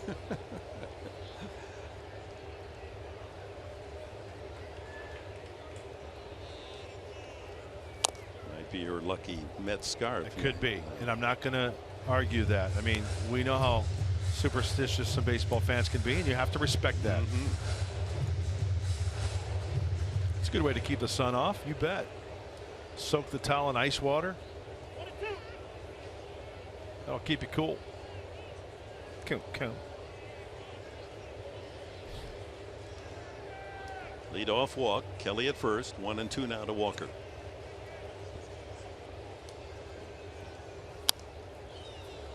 Working down now, Leonel. Got to work down. Try to get that ground ball. Against a guy like Neil Walker, you leave one up that could spell damage.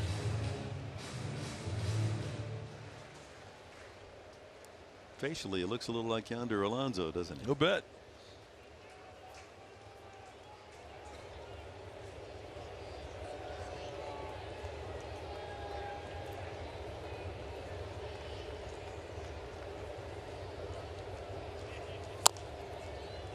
There it is.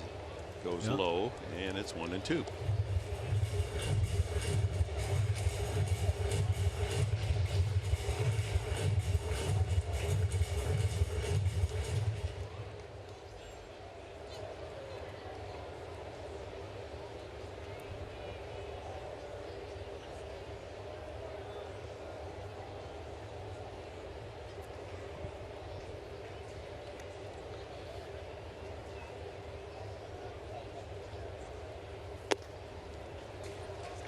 Speed, 2-2.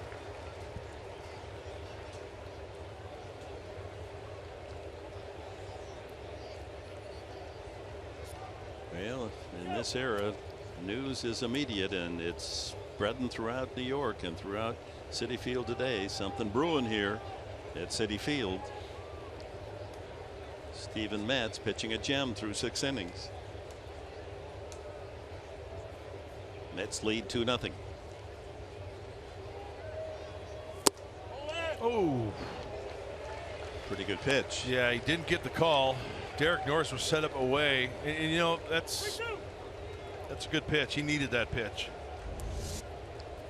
Watch where Derek is set up. Now he's got to reach around to his right. Yeah, that's the difference. Had he been set up there, obviously a strike. Instead, 3-2 after walking the leadoff man, and puts Walker in the catbird seat. Fouls it back. 8-pitch at bat for Neil Walker.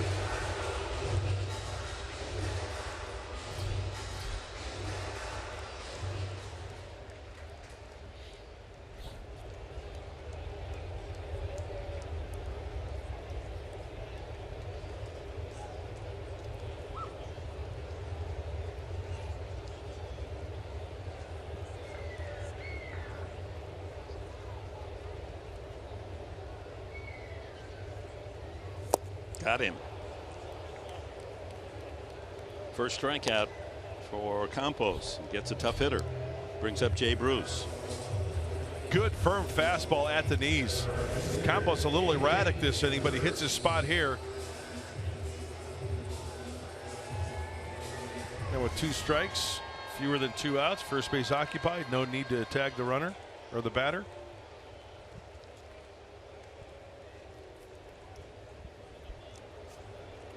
Bruce, glad to see Richard out of the game.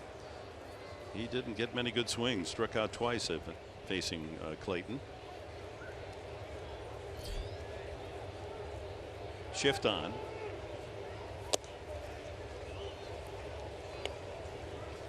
Oh, you got the first baseman holding him on, and you got the 3 on that side, and all by himself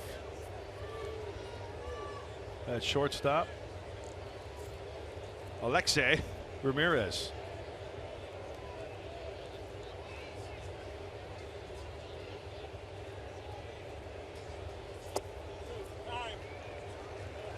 Two and 0. Well, and your great memory recounting the members of that championship Mets team of '86, the one you did mention, this came to mind, Gary Carter. Yeah.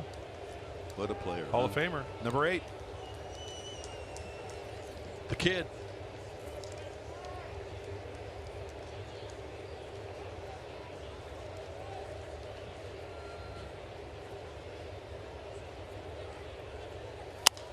Out of play. His number not retired by the Mets. And how about this? Right through Billy Buckner. You know, Buckner shouldn't even been out there. It should have been Dave Stapleton playing first base.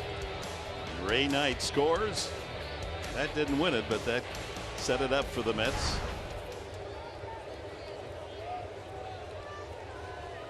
Two balls and a strike now to Bruce.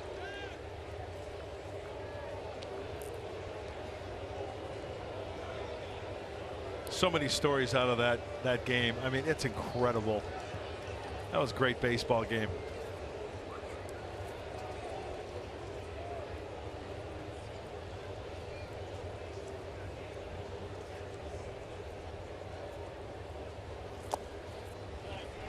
Mets went on to win Game 7 against the Red Sox 8-5. It's amazing that Game 6 went into extra innings, and the Red Sox scored 2 in the top half of the inning, and then the Mets got 3 back to win it. The Red Sox were so close to winning the series.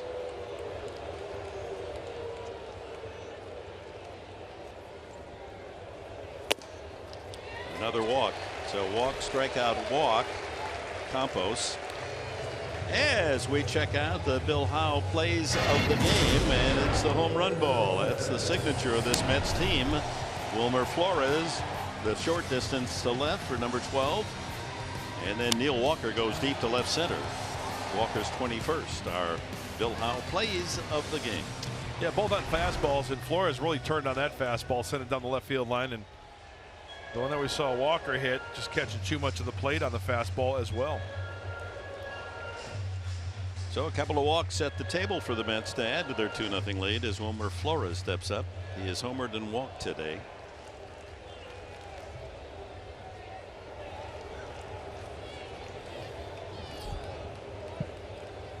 Infield has turned 2 double plays. Look for the third. Ball 1.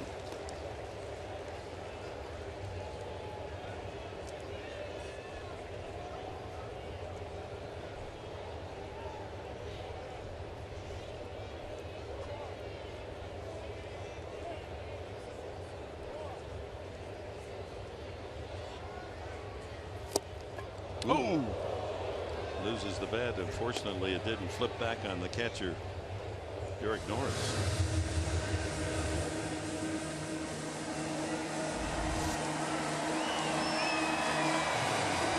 That could have come right into the side of Norris's helmet. Look how close it comes. Yeah, about a foot above his head. Too close for comfort.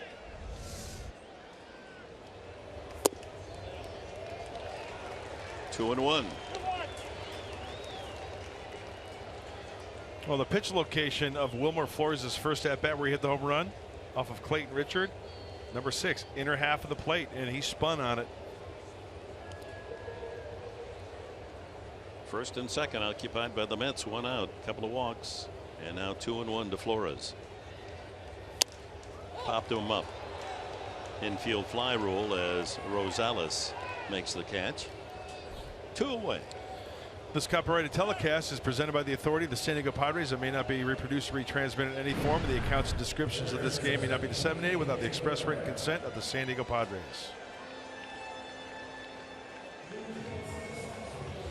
T.J. Rivera, the rookie, just came up this week, has 3 hits, 1 today.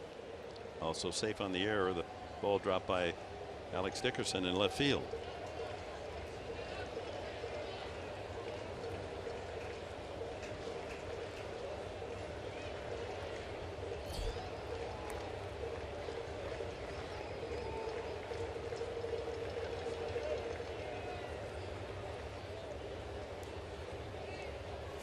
Swing and a miss.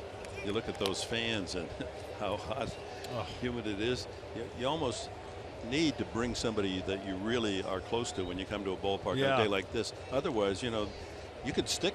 You know, that's somebody you don't even know. You could stick together. You know? That's a good point. That's a great point. You got to be careful.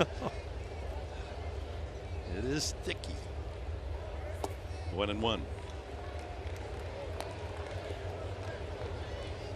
There you go, hockey fans. Those kids don't care. They're in a big league ball game.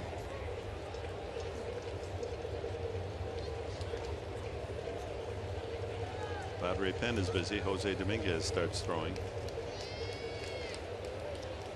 1-1.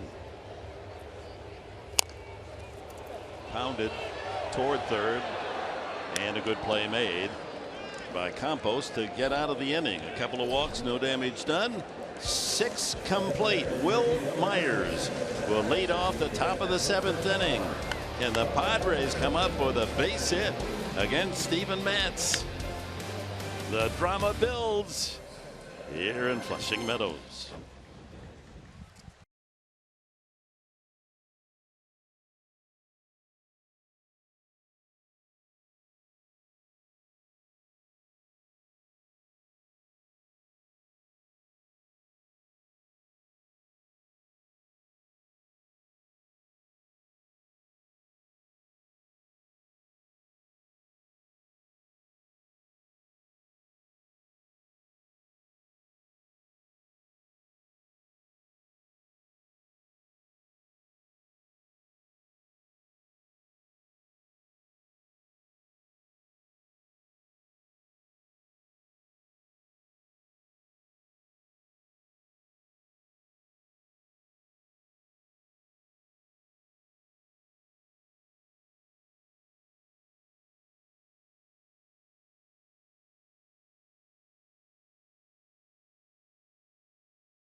To nothing, and Steven Matz has been terrific. Time for the greater coverage of baseball, brought to you by T-Mobile. We go to Tampa Bay, first of 3 tomorrow night. Evan Longoria, what a terrific player, 385 the last 7. Brad Miller had a couple of home runs yesterday. He's been hot as well. Padres will see a couple of left-handers, Drew Smyly and then Blake Snell in the first 2 games of the series, then Chris Archer on Wednesday afternoon. Myers up twice, struck out twice. And he falls behind 2 strikes. Solarte and then Dickerson. The tougher part of the Padre order here in the 7th inning against Matz, who's worked to only 1 over the minimum.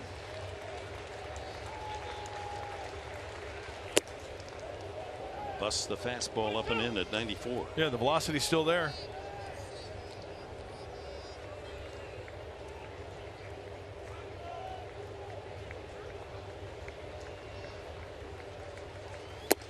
Two and two. Myers with a big home run last night. Put 2 outs in the 9th inning. Homer to tie the game at 2. Sent it into 11 innings. And now 3 and 2. Matz walked Jankowski to start the game. Walked Norris to lead off the last inning. That's been it. And he gets Myers for the 3rd time. 7 strikeouts in the game. Challenging with the fastball, 3 and 2. And why not? The velocity is there. Rivera wants it down and away, and that ball leaks outer third up a little bit, but Will Myers can't catch up to it. A little bit of arm side movement on that pitch as well. Jan Solarte struck out and lined to the pitcher Matz. The only hard hit ball in the game, but it was right to the glove side of Matz. Made it look easy. A rare time where the first pitch was not a strike. That ball hit to right field and is slicing away toward the line, and he makes the catch. Jay Bruce. For a moment it looked like that might be the Padres' first hit, but Bruce chases it down, 2 away. Fans now chanting Bruce. Really got to get on your horse. Look where Bruce is playing. Off the right-handed bat, that ball's going to slice towards the line. Hauls it in for the out. 2 out here in the 7th to Alex Dickerson. Dickerson has seen only 2 pitches and only 3. He swung at the first pitch all 3 times, and Matz has worked another perfect inning. We go to the 8th. The Mets leading 2-0.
Diego presents Padres Baseball, brought to you by Petco, where the healthy pets go, and by your San Diego County Lexus dealers.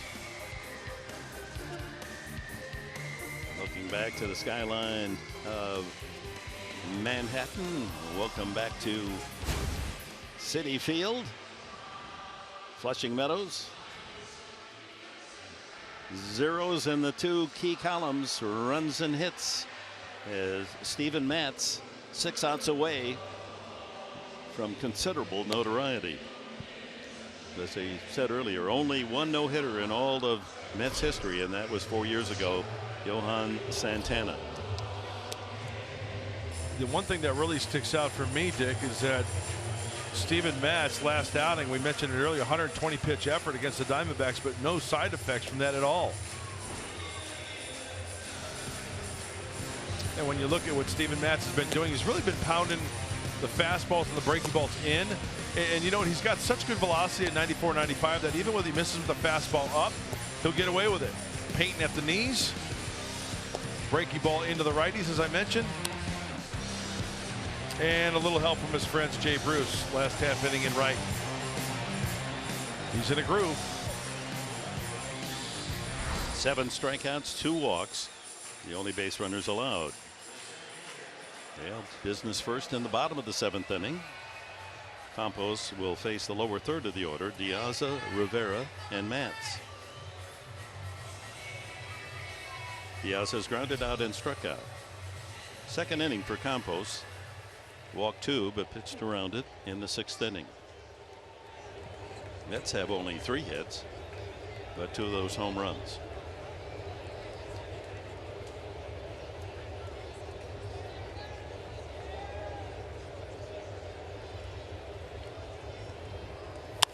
De Aza sails one toward the left field line. Dickerson over to take a look. It's back in the crowd.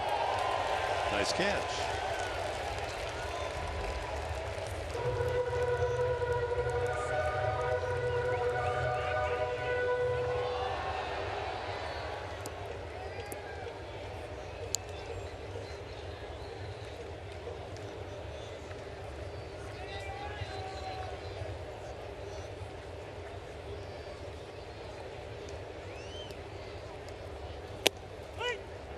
Squared and took strike 2.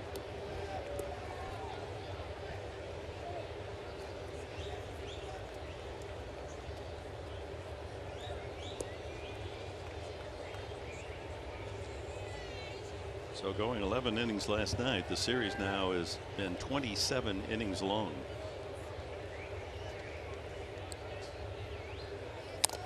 Fouled at the plate. And the Padres have collected a total of 11 hits in 27 innings. Of the 11, 6 are home runs. 4 of those on Friday night as they built out a big lead and held on for 8-6. But not much sense.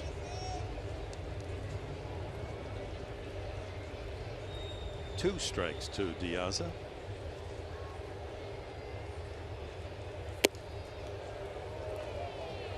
.93 upstairs. Mets looking for a win. Terry Collins trying to get his team above 500. Very unhappy after they were swept before this series. 3-game sweep Arizona.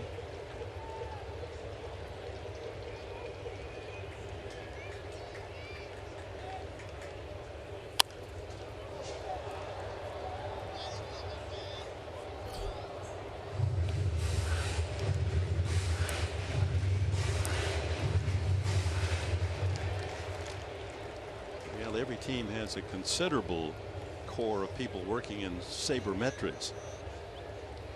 I wonder if we can get the Padre team to start studying, swing and a miss, strike 3, the numbers for the Padres on Sunday. They're 3-15. Come on now, 3-15. How about day games? 10-27. And last games of a series, 8-29. There's got to be something in there. Go to the numbers. Let's find something. We got to get a cure for this. You know, I think when you ask managers, coaches, even players alike, it's just one of those questions that it's one of the biggest conundrums out there. You really can't answer it and put your finger on it. Rene Rivera grounded out twice.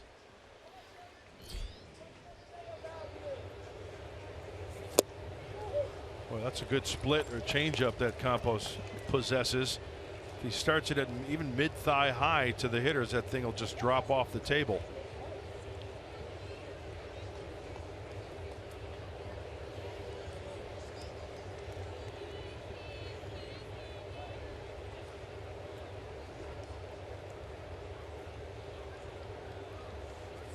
Hey. 0-2. Since no hitters is a pertinent topic of going back to Mets history, their first one-hitter was thrown by Al Jackson. And then Tom Seaver, 1, 2, 3, 4, 5 one-hitters for terrific Tom. In the dirt. Nolan Ryan had a one-hitter here before he was traded to the Angels, where he threw 4 no-hitters.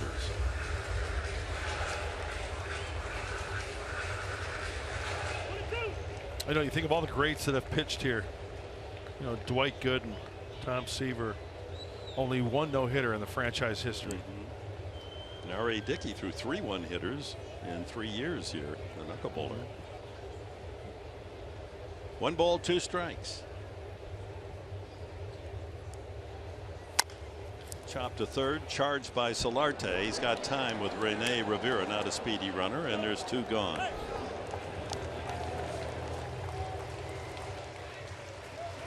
And here he is, Steven Matz, and the fans acknowledge what they are watching him perform on that hill.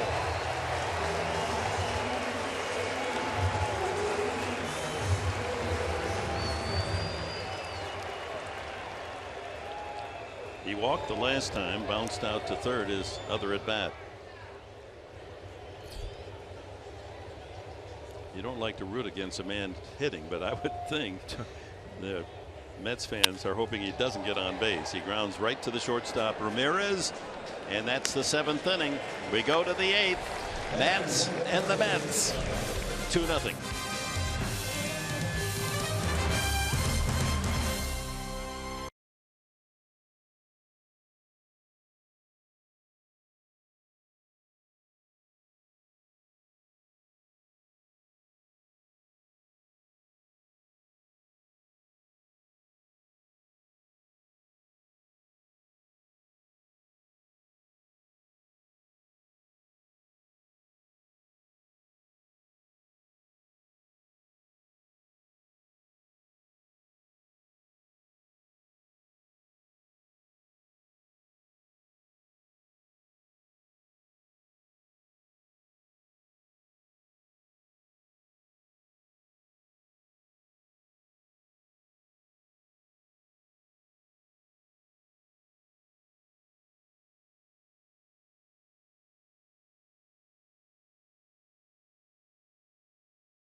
Matz is 25. He was a 2nd-round pick for the Mets in 2009, and like so many Mets, within a year he was under the knife, Tommy John surgery, and now has come back. This is only his 29th regular season game. He pitched in 3 postseason games, but he's 6 outs away from the masterpiece all pitchers dream of throwing. 95 on the fastball. He's got some adrenaline still going. Blash is struck out and flied out.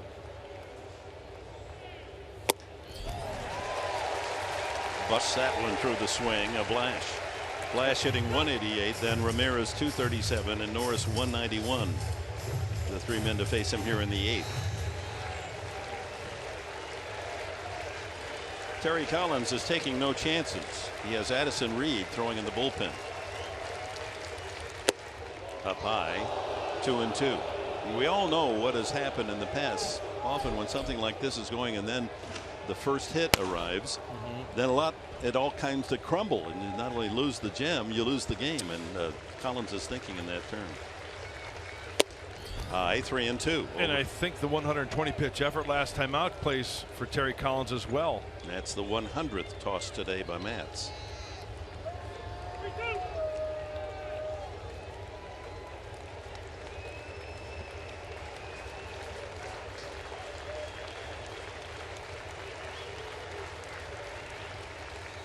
Got him. Number 8.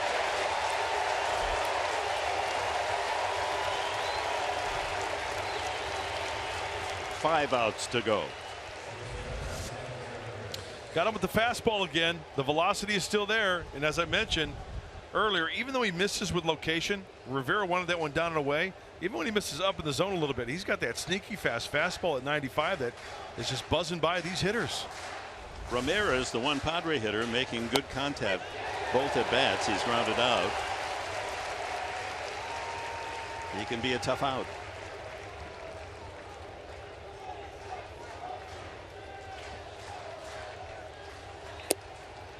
Interesting. The chant here, of course, is "Let's go Mets," but it also works for "Let's go Mats." Yep. Padres hitting only 203 in the 8 innings of this year, next to last in the majors.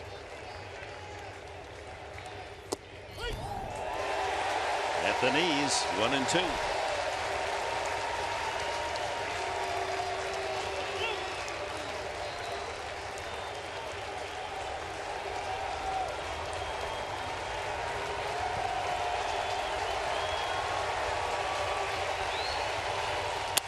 Ground ball, fair ball, just by the bag at first, and there goes Ramirez to second. No, he has to put on the brakes and comes back to first. Late on a swing, and Ramirez able to punch it over the bag at first, and there goes the no-hitter. And the crowd now standing, applauding the effort by Steven Matz today.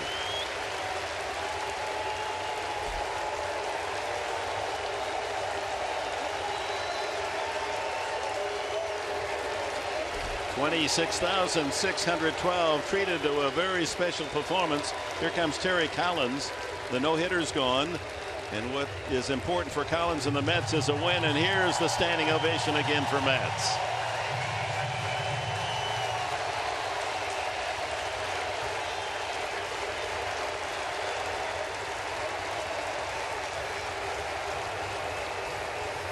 You see how tough it is to throw a no-hitter, and certainly the Padre organization knows that. 48 years without one. Look how close it is. Fair or foul up the first baseline. Who's going to be able to defend that? A right-handed hitter going right over the bag. Yep. Actually lands in foul territory, but a good, tough call made by Torres. It went over the bag fair. Pitching change for the Mets.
The experience with his teammates, almost disbelief, kept pointing out to first base. How do you defend that? A right-handed hitter late on the swing, and he able to plant one directly over the bag at first. And it lands in foul, but it doesn't matter where it lands. Where was it when it hit first base? And it was right in the middle of the bag. So the Padres now have the tying run at the plate. Derek Norris, he takes strike one. He struck out and walked. Addison Reed, the pitcher. No, he's their 8th inning guy, and you can see the splits and why he is so effective. The strikeouts, 69 and 54 plus, and the splits, lefties and righties, hitting below 200 against the former Aztec. Pitched last night, an inning, struck out a man in a 1-2-3 effort.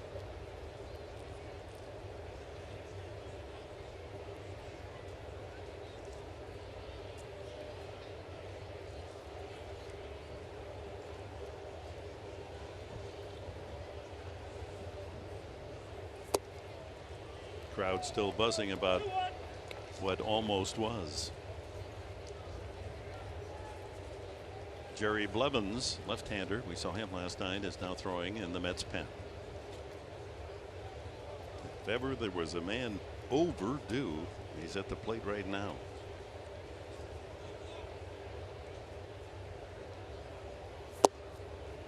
Takes low, 3-1. Adam Rosales next. There's Blevins. The closer is Familia, who had not given up a home run all season, 39 saves, but Myers ruined that last night in the 9th. Fouled out of play. You see what Addison Reed's trying to do here. Pepper down and away to Derek Norris, trying to induce a ground ball, and there you see it, the box score. Well, that's a goose eggs. Ramirez, a wrong field single. Snapped the no-hit bid with 1 out in the 8th.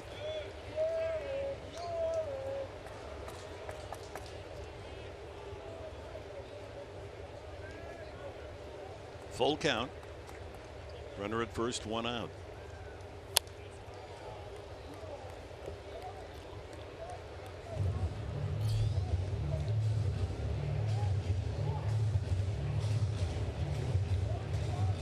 Well, the future looks bright for that rotation now with a guy like DeGrom and Matz. Righty lefty combo. Syndergaard. The old man, Cologne. He's never going to quit. He'll be pitching when he's 50. Yeah. 3-2. High fly ball. He just missed that. Shortstop. And caught by Reyes. 2 away, and here is the only no-hitter 4 years ago. Johan Santana for the Mets against the Cardinals. David Freese made the final out.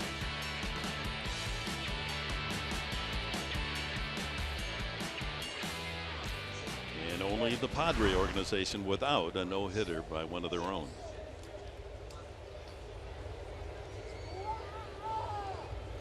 Struck out 8, walked 5, and 134 pitches in the no-hitter for Santana. With 2 outs, manager Andy Green's going to pull back Rosales and send up Ryan Schimpf.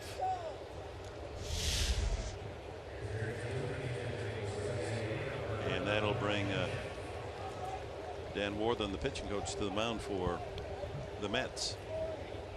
They do have a left-hander out there should they want to come in lefty against lefty, and they know that Schimpf can do damage. He had 2 home runs on Friday night, 6 RBIs on a grand slam and a 2-run shot. Well, he's got to pitch to him now since the visit has happened, so it's righty against lefty.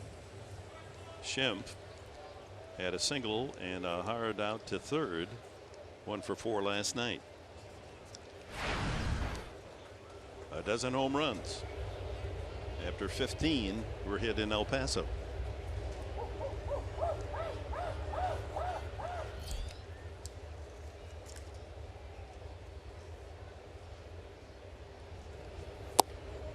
Ball 1. Brett Wallace now on deck. Pitcher spot next.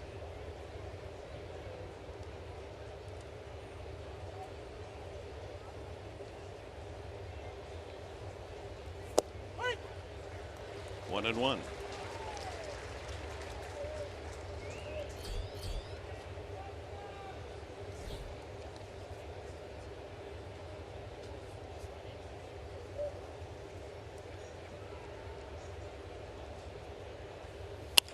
Line to left field, base hit. Schimpf continues to do the job. So 2 on, 2 out in the 8th. The Padres have the tying run aboard. Moving up to second base is Ramirez. And here's Brett Wallace. Well, what a contrast from Ryan Schimpf, huh? We know he can pull the ball, pull side, right center field, go upper tank down near the pole, and short and quick to that one. Hitting the inside and filleting one to left field for the single. How dare you hit a single, Ryan Schimpf? That's right. A rare single. It's like the guy that doesn't eat the broccoli, but stuffs his mouth there. Might as well now and then get some of those minerals. Brett Wallace eyeing Addison Reed. This is kind of interesting that Terry Collins is not using the left-hander against a left-handed batter. Schimpf able to single off Reed. See what Wallace can do. 2 on, 2 out. That's the home run swing, a breaking ball. All 6 of Wallace's home runs have been as a starter, none as a pinch hitter this year. Shift on.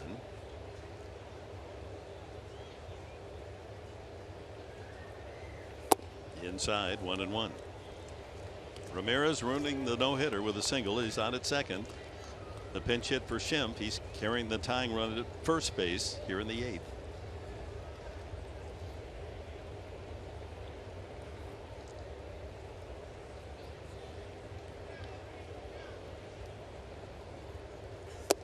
Out in front, off speed again. Yeah, there's that slider. Fastball slider changeup from the righty Reed.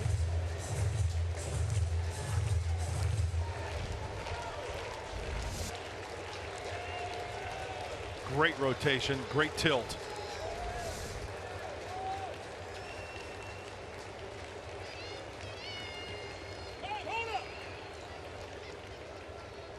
Wallace has pinch hit in all 3 games now this series. He struck out both on Friday and made the last out, striking out last night. See if he can make amends here with 2 on and 2 out. Not to be. He strikes out again. So the Padres at least threaten, and they get Matz out of the game, but they still trail 2-0.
And welcome back. Clayton Richard getting his first start on his return to the Padres. Gave up only 3 hits, but 2 of them were solo homers. Wilmer Flores in the second inning made it 1-0, and Neil Walker's blast, his 21st of the year, in the 4th. Those are the 2 Mets runs today.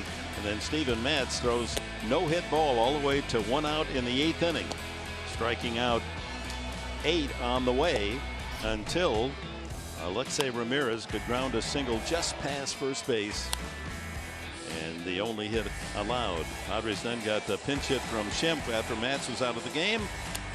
There's the double, or the single, just over the bag at first base that ruined the no-hitter.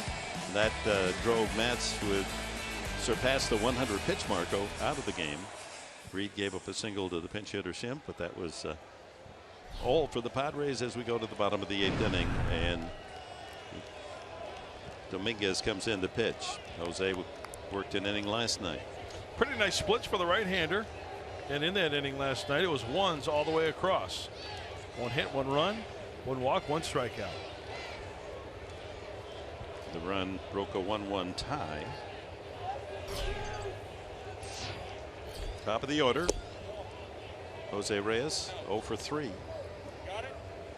Enjoy that seat. Don't say another word. Oh, home plate umpire getting on one of the crowd members there as Ryan Schimpf at second base. Hey, it's hardly a desired job to work the plate in heat and humidity like this. You can understand if his nerves are a little frayed. He looked at that fan and said, enjoy your seat. Don't say another word.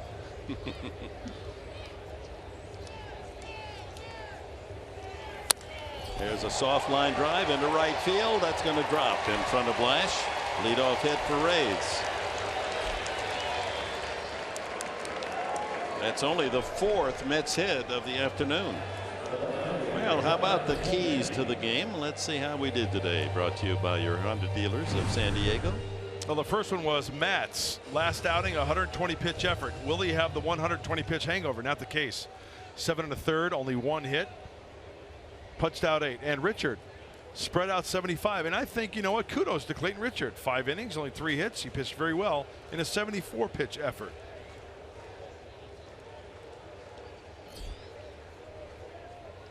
The 2 solo home runs, the only scores. Ty Kelly up twice, or up 3 times. He's walked twice and fouled out. Young switch hitter. Hitting left-handed, only 3 for 25 this year.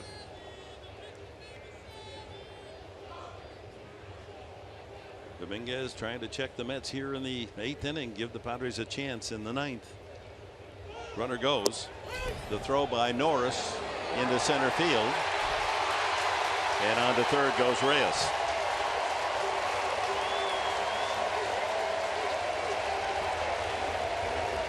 Another Padre error.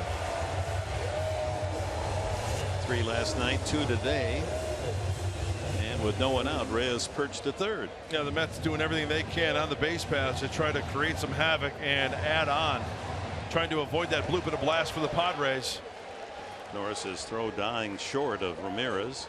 But Reyes, the clever base runner, he's the all-time Mets base stealer, pounced up and he was to third in the wink of an eye. So the infield forced to come in against Kelly, and the count goes 2-1.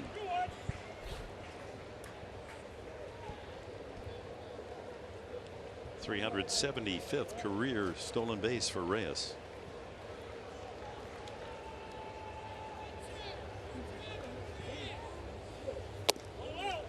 Three and 1.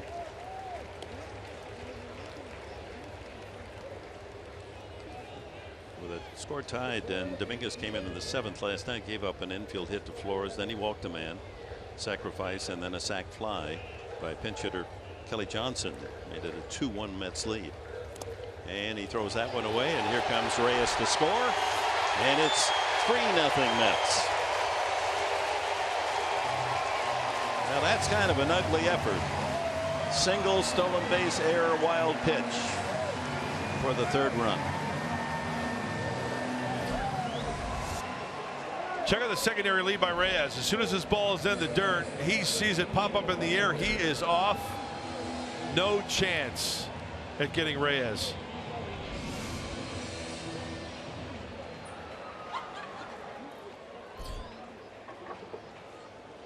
They scored that run in a hurry without too much effort. The Padres helping out. Kelly, meanwhile, walked on the pitch. It was a 3-1 pitch. And here's Walker, ball one.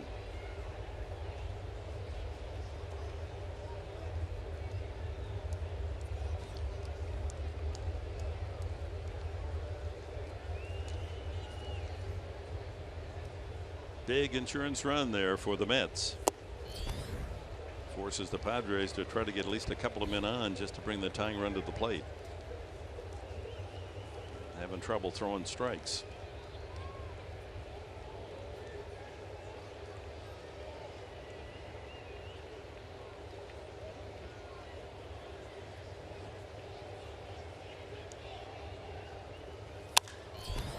Ooh, he just missed that.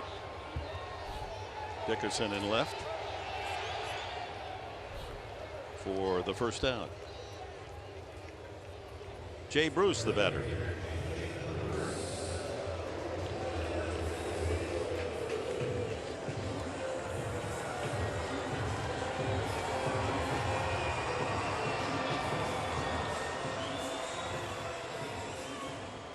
So the Padres came to town and the Mets were hurting. They were 10-16 since the All-Star break. Came into today 3-7 the last 10 games. Good pitching can be a panacea, and Steven Matz gave them that today. I think pitchers, young and old, should take note of the way they worked. Clayton Richard quickly. Steven Matz quickly throwing strikes, pounding the zone.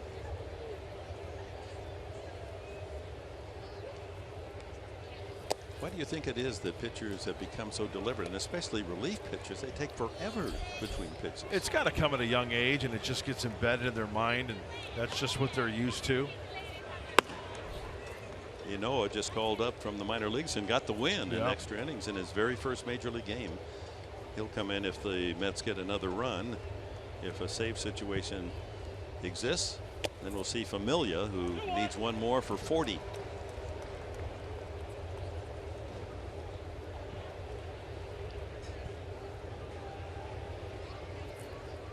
And when I say work quickly, I don't mean quicken up the mechanics. I mean get that ball, get right back up on the hill. You can have slow mechanics, the slow leg kick,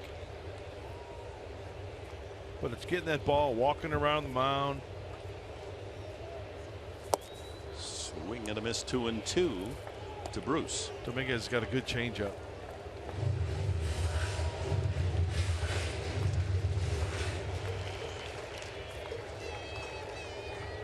It's 14, 2015, 2016,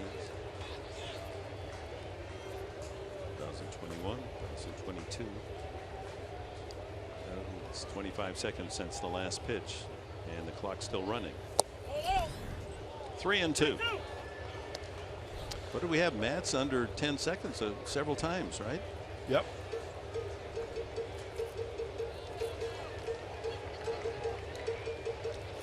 So one out, man at first. A run home. Good hard sinker here. Get a grounder. Hope for a double play. Line foul, late swing. Runner was going. Well, tomorrow night we open a 3-game set down in Tampa Bay. 4 o'clock our TV time here on Fox Sports San Diego. Luis Perdomo looks to square his record at 6-6 against left-hander Drew Smyly. 4-11 with an ERA over 5.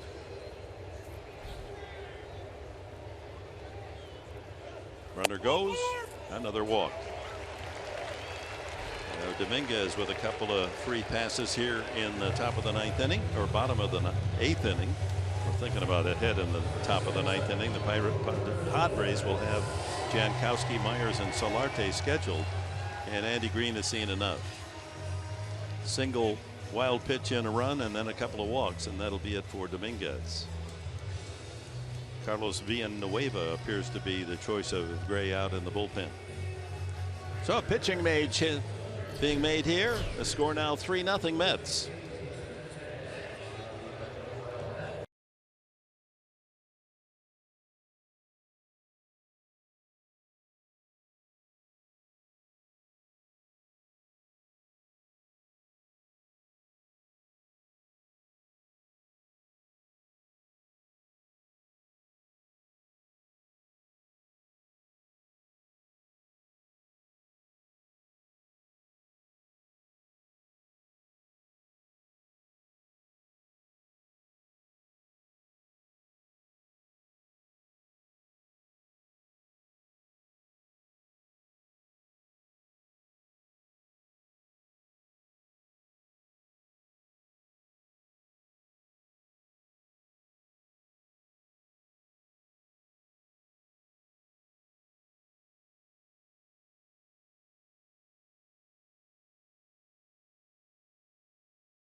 are interested in preparing for the game and being positive.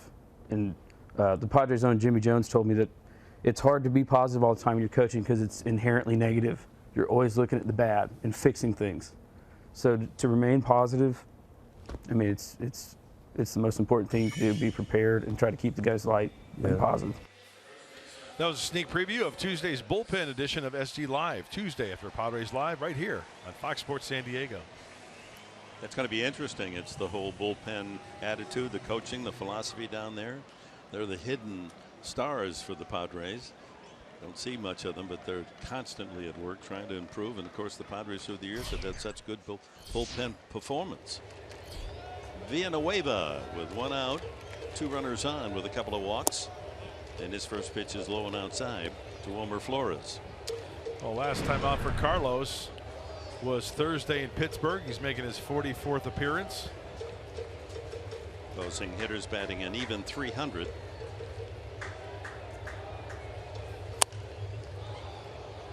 And the home run ball has bitten Villanueva all year. He's given up 13 homers in his 60 innings. Well, when we looked at Doug Bachler down at the bullpen there, you saw Christian Friedrich up on the hill. He's scheduled to go Wednesday in Tampa. So with the 6-man rotation, probably get a little work in, a little bullpen work, a little touch and feel session, just to hop up on the mound and stay in tune. 1-2 to Flores.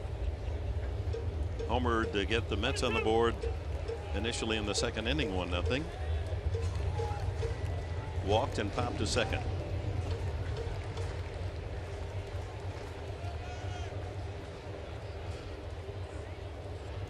Kelly at second, Bruce at first.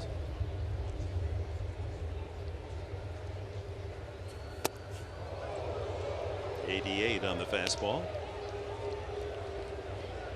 Keeping the hitter loose. A run home here in the 8th inning. A single by Reyes. He stole second, went to third on Norris's errant throw, and came home on a wild pitch.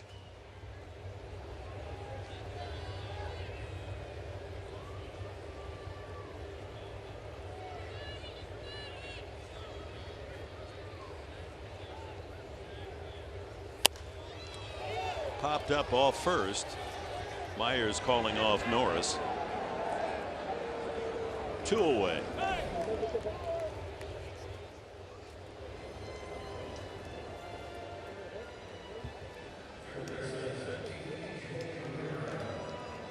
So the Mets, when they score 3 or fewer runs this season.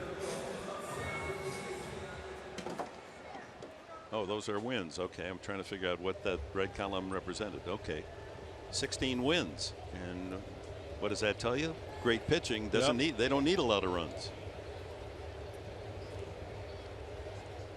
Pitching's been doing it.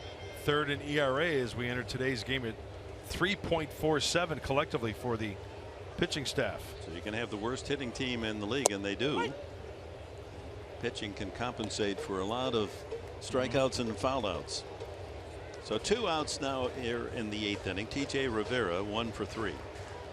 His 3rd major league hit, a line single to center back in the 4th inning.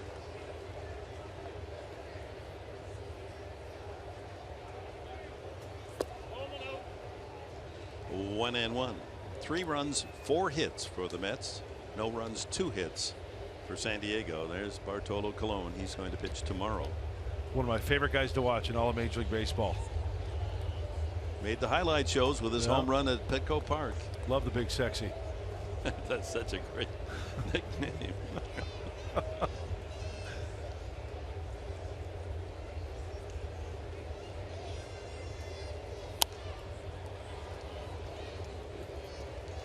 Well, in case you missed it, of James Shields. Colon. All 400 pounds behind that swing. And then they gave the silent treatment by clearing the dugout. The 7-line army had been out there at Petco, and so he had a lot of company. Finally, they hugged the big bear. Unbelievable. Line drive hooking into the corner. Fair ball. 1 run scores. Here comes Bruce around third. He will score. Both men who walk come around. And the Mets now have blown it open 5-0. Two-run double for T.J. Rivera, his first RBIs as a major leaguer. And he gets a couple on that swing. I think that was a breaking ball that just catches too much of the plate. And there it is, a slider. Well, he gets out in front of it and wraps it down that left field line. Carlos just didn't get that pitch out where he wanted it.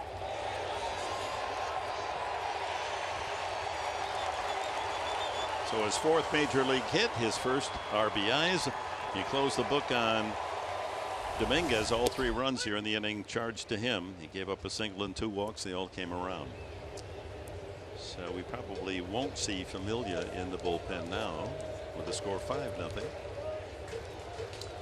Diaza has struck out twice and grounded to first.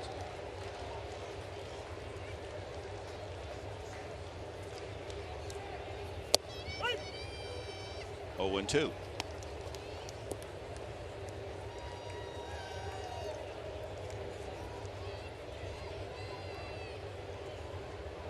The Padres' 19th game played on a Sunday, and they're looking for their 4th win. Doesn't look as if it's going to happen unless there's a major rally. Now he goes swinging. Damage done. On 2 hits and 2 walks, the Mets add their 2-0 lead. Now 5-0.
And it's time now for the Carl's Jr. star of the game, and no doubt about our selection today. Steven Matz worked on a no-hitter into the 8th inning, 1 out before Ramirez singled up the right field line. Struck out 8, walked 2. A terrific performance by the 25-year-old southpaw. He's our Carl's Jr. star of the game. Kept his velocity throughout. 94-95. And the 1 hit, Alexei Ramirez. Over the bag at first. How close. If you're just joining us, you saw the ball landed foul. Doesn't matter where it lands, it's where it is when it arrives at first base. And it dissected the bag at first, and a good call by umpire Carlos Torres. Gabriel Ynoa came up from Las Vegas last night, pitched in the 11th inning, and got a major league win in his first outing. Used primarily as a starter in AAA. Jankowski leading off another inning. He has walked and grounded out twice.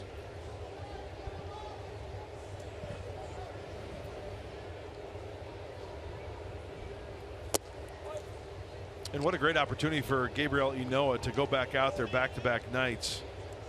Terry Collins with the 5-0 lead. Hey, why not give the rookie another inning to feel more comfortable? 2 balls and a strike. See if the Padres can snap this shutout chance for the Mets. Padres lead the National League and being shut out the most times.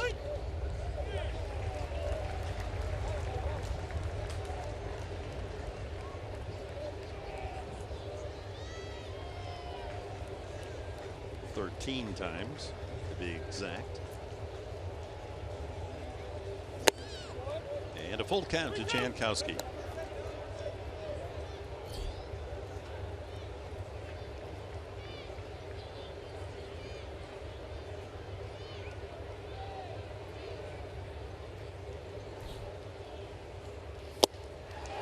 And another strikeout. That's the 10th today. 35 strikeouts for Mets pitching in the 3-game series.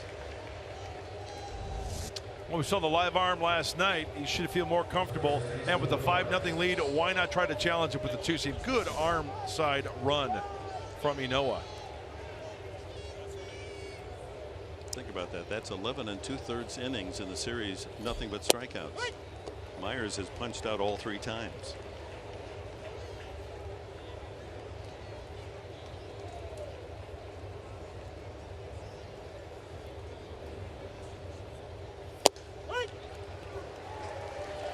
Like an echo.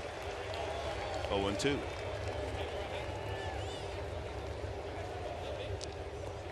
Works quickly. He has to wait now for Myers to settle back in the box. He's ready to go. Ground ball toward the hole and squirts through for a base hit. Now Myers keeps it alive for the Padres. A 1-out single here in the 9th. Ynoa tries to put him away with the slider, but Will Myers is that long wingspan, and he goes out and gets this pitch and amazingly pulls it. As this slider off the plate. Big strong kid through the 5.5 hole. Brings up Solarte, batting left-handed for the first time. He struck out, lined out to the pitcher and fly to right against Mance. He had a game-tying home run last night. There goes Myers to second on DI. First baseman not holding him on, Flores. So a chance to break the shutout bid here with a man at second. 1 out in the 9th. And a line drive base hit. Here comes Myers around third, and the Padres are on the board. It's 5-1. Solarte comes through. His 50th run batted in this year. Remember the home run last night, down and in. Not much on Ynoa, so you go up there, you get a fat pitch, you hack at it. That was a mistake by Ynoa, and Jan Hervis makes him pay.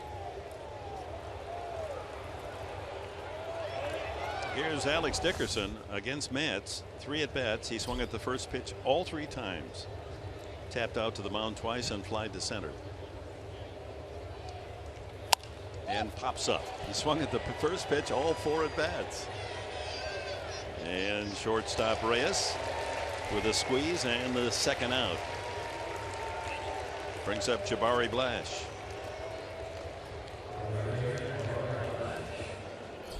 Blash has struck out twice and flied to center.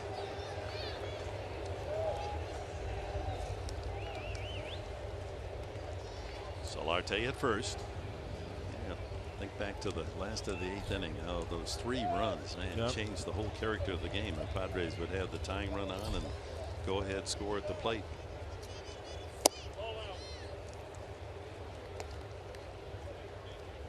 You know, it's what this game's all about. It's the way Andy Green is managing. You got to play each game as a separate entity. Sure. And they all, when they all add up, you know, the good teams will find a way to get it to the top. And you very quickly here, the Padres in 1-run games this year are 13-24. If you take that difference, 11 games less, and you turn it around, make those wins, the Padres would be 4.5 out of first place. I mean, it's that delicate. And that's why you need to clean up the defense. You need to make that better pitch.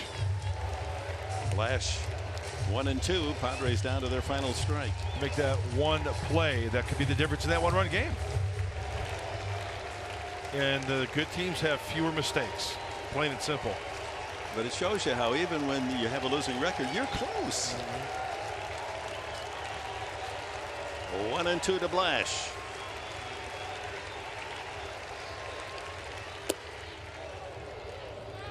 Should he keep it going, Ramirez would be next.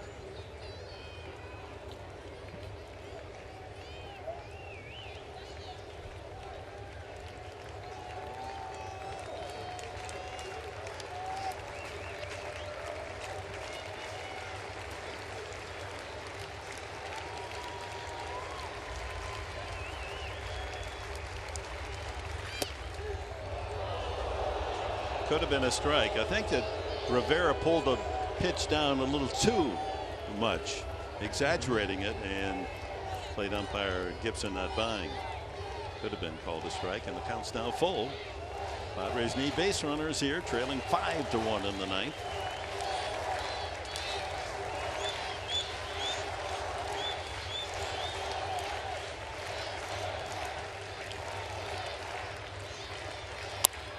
Nubbed right side.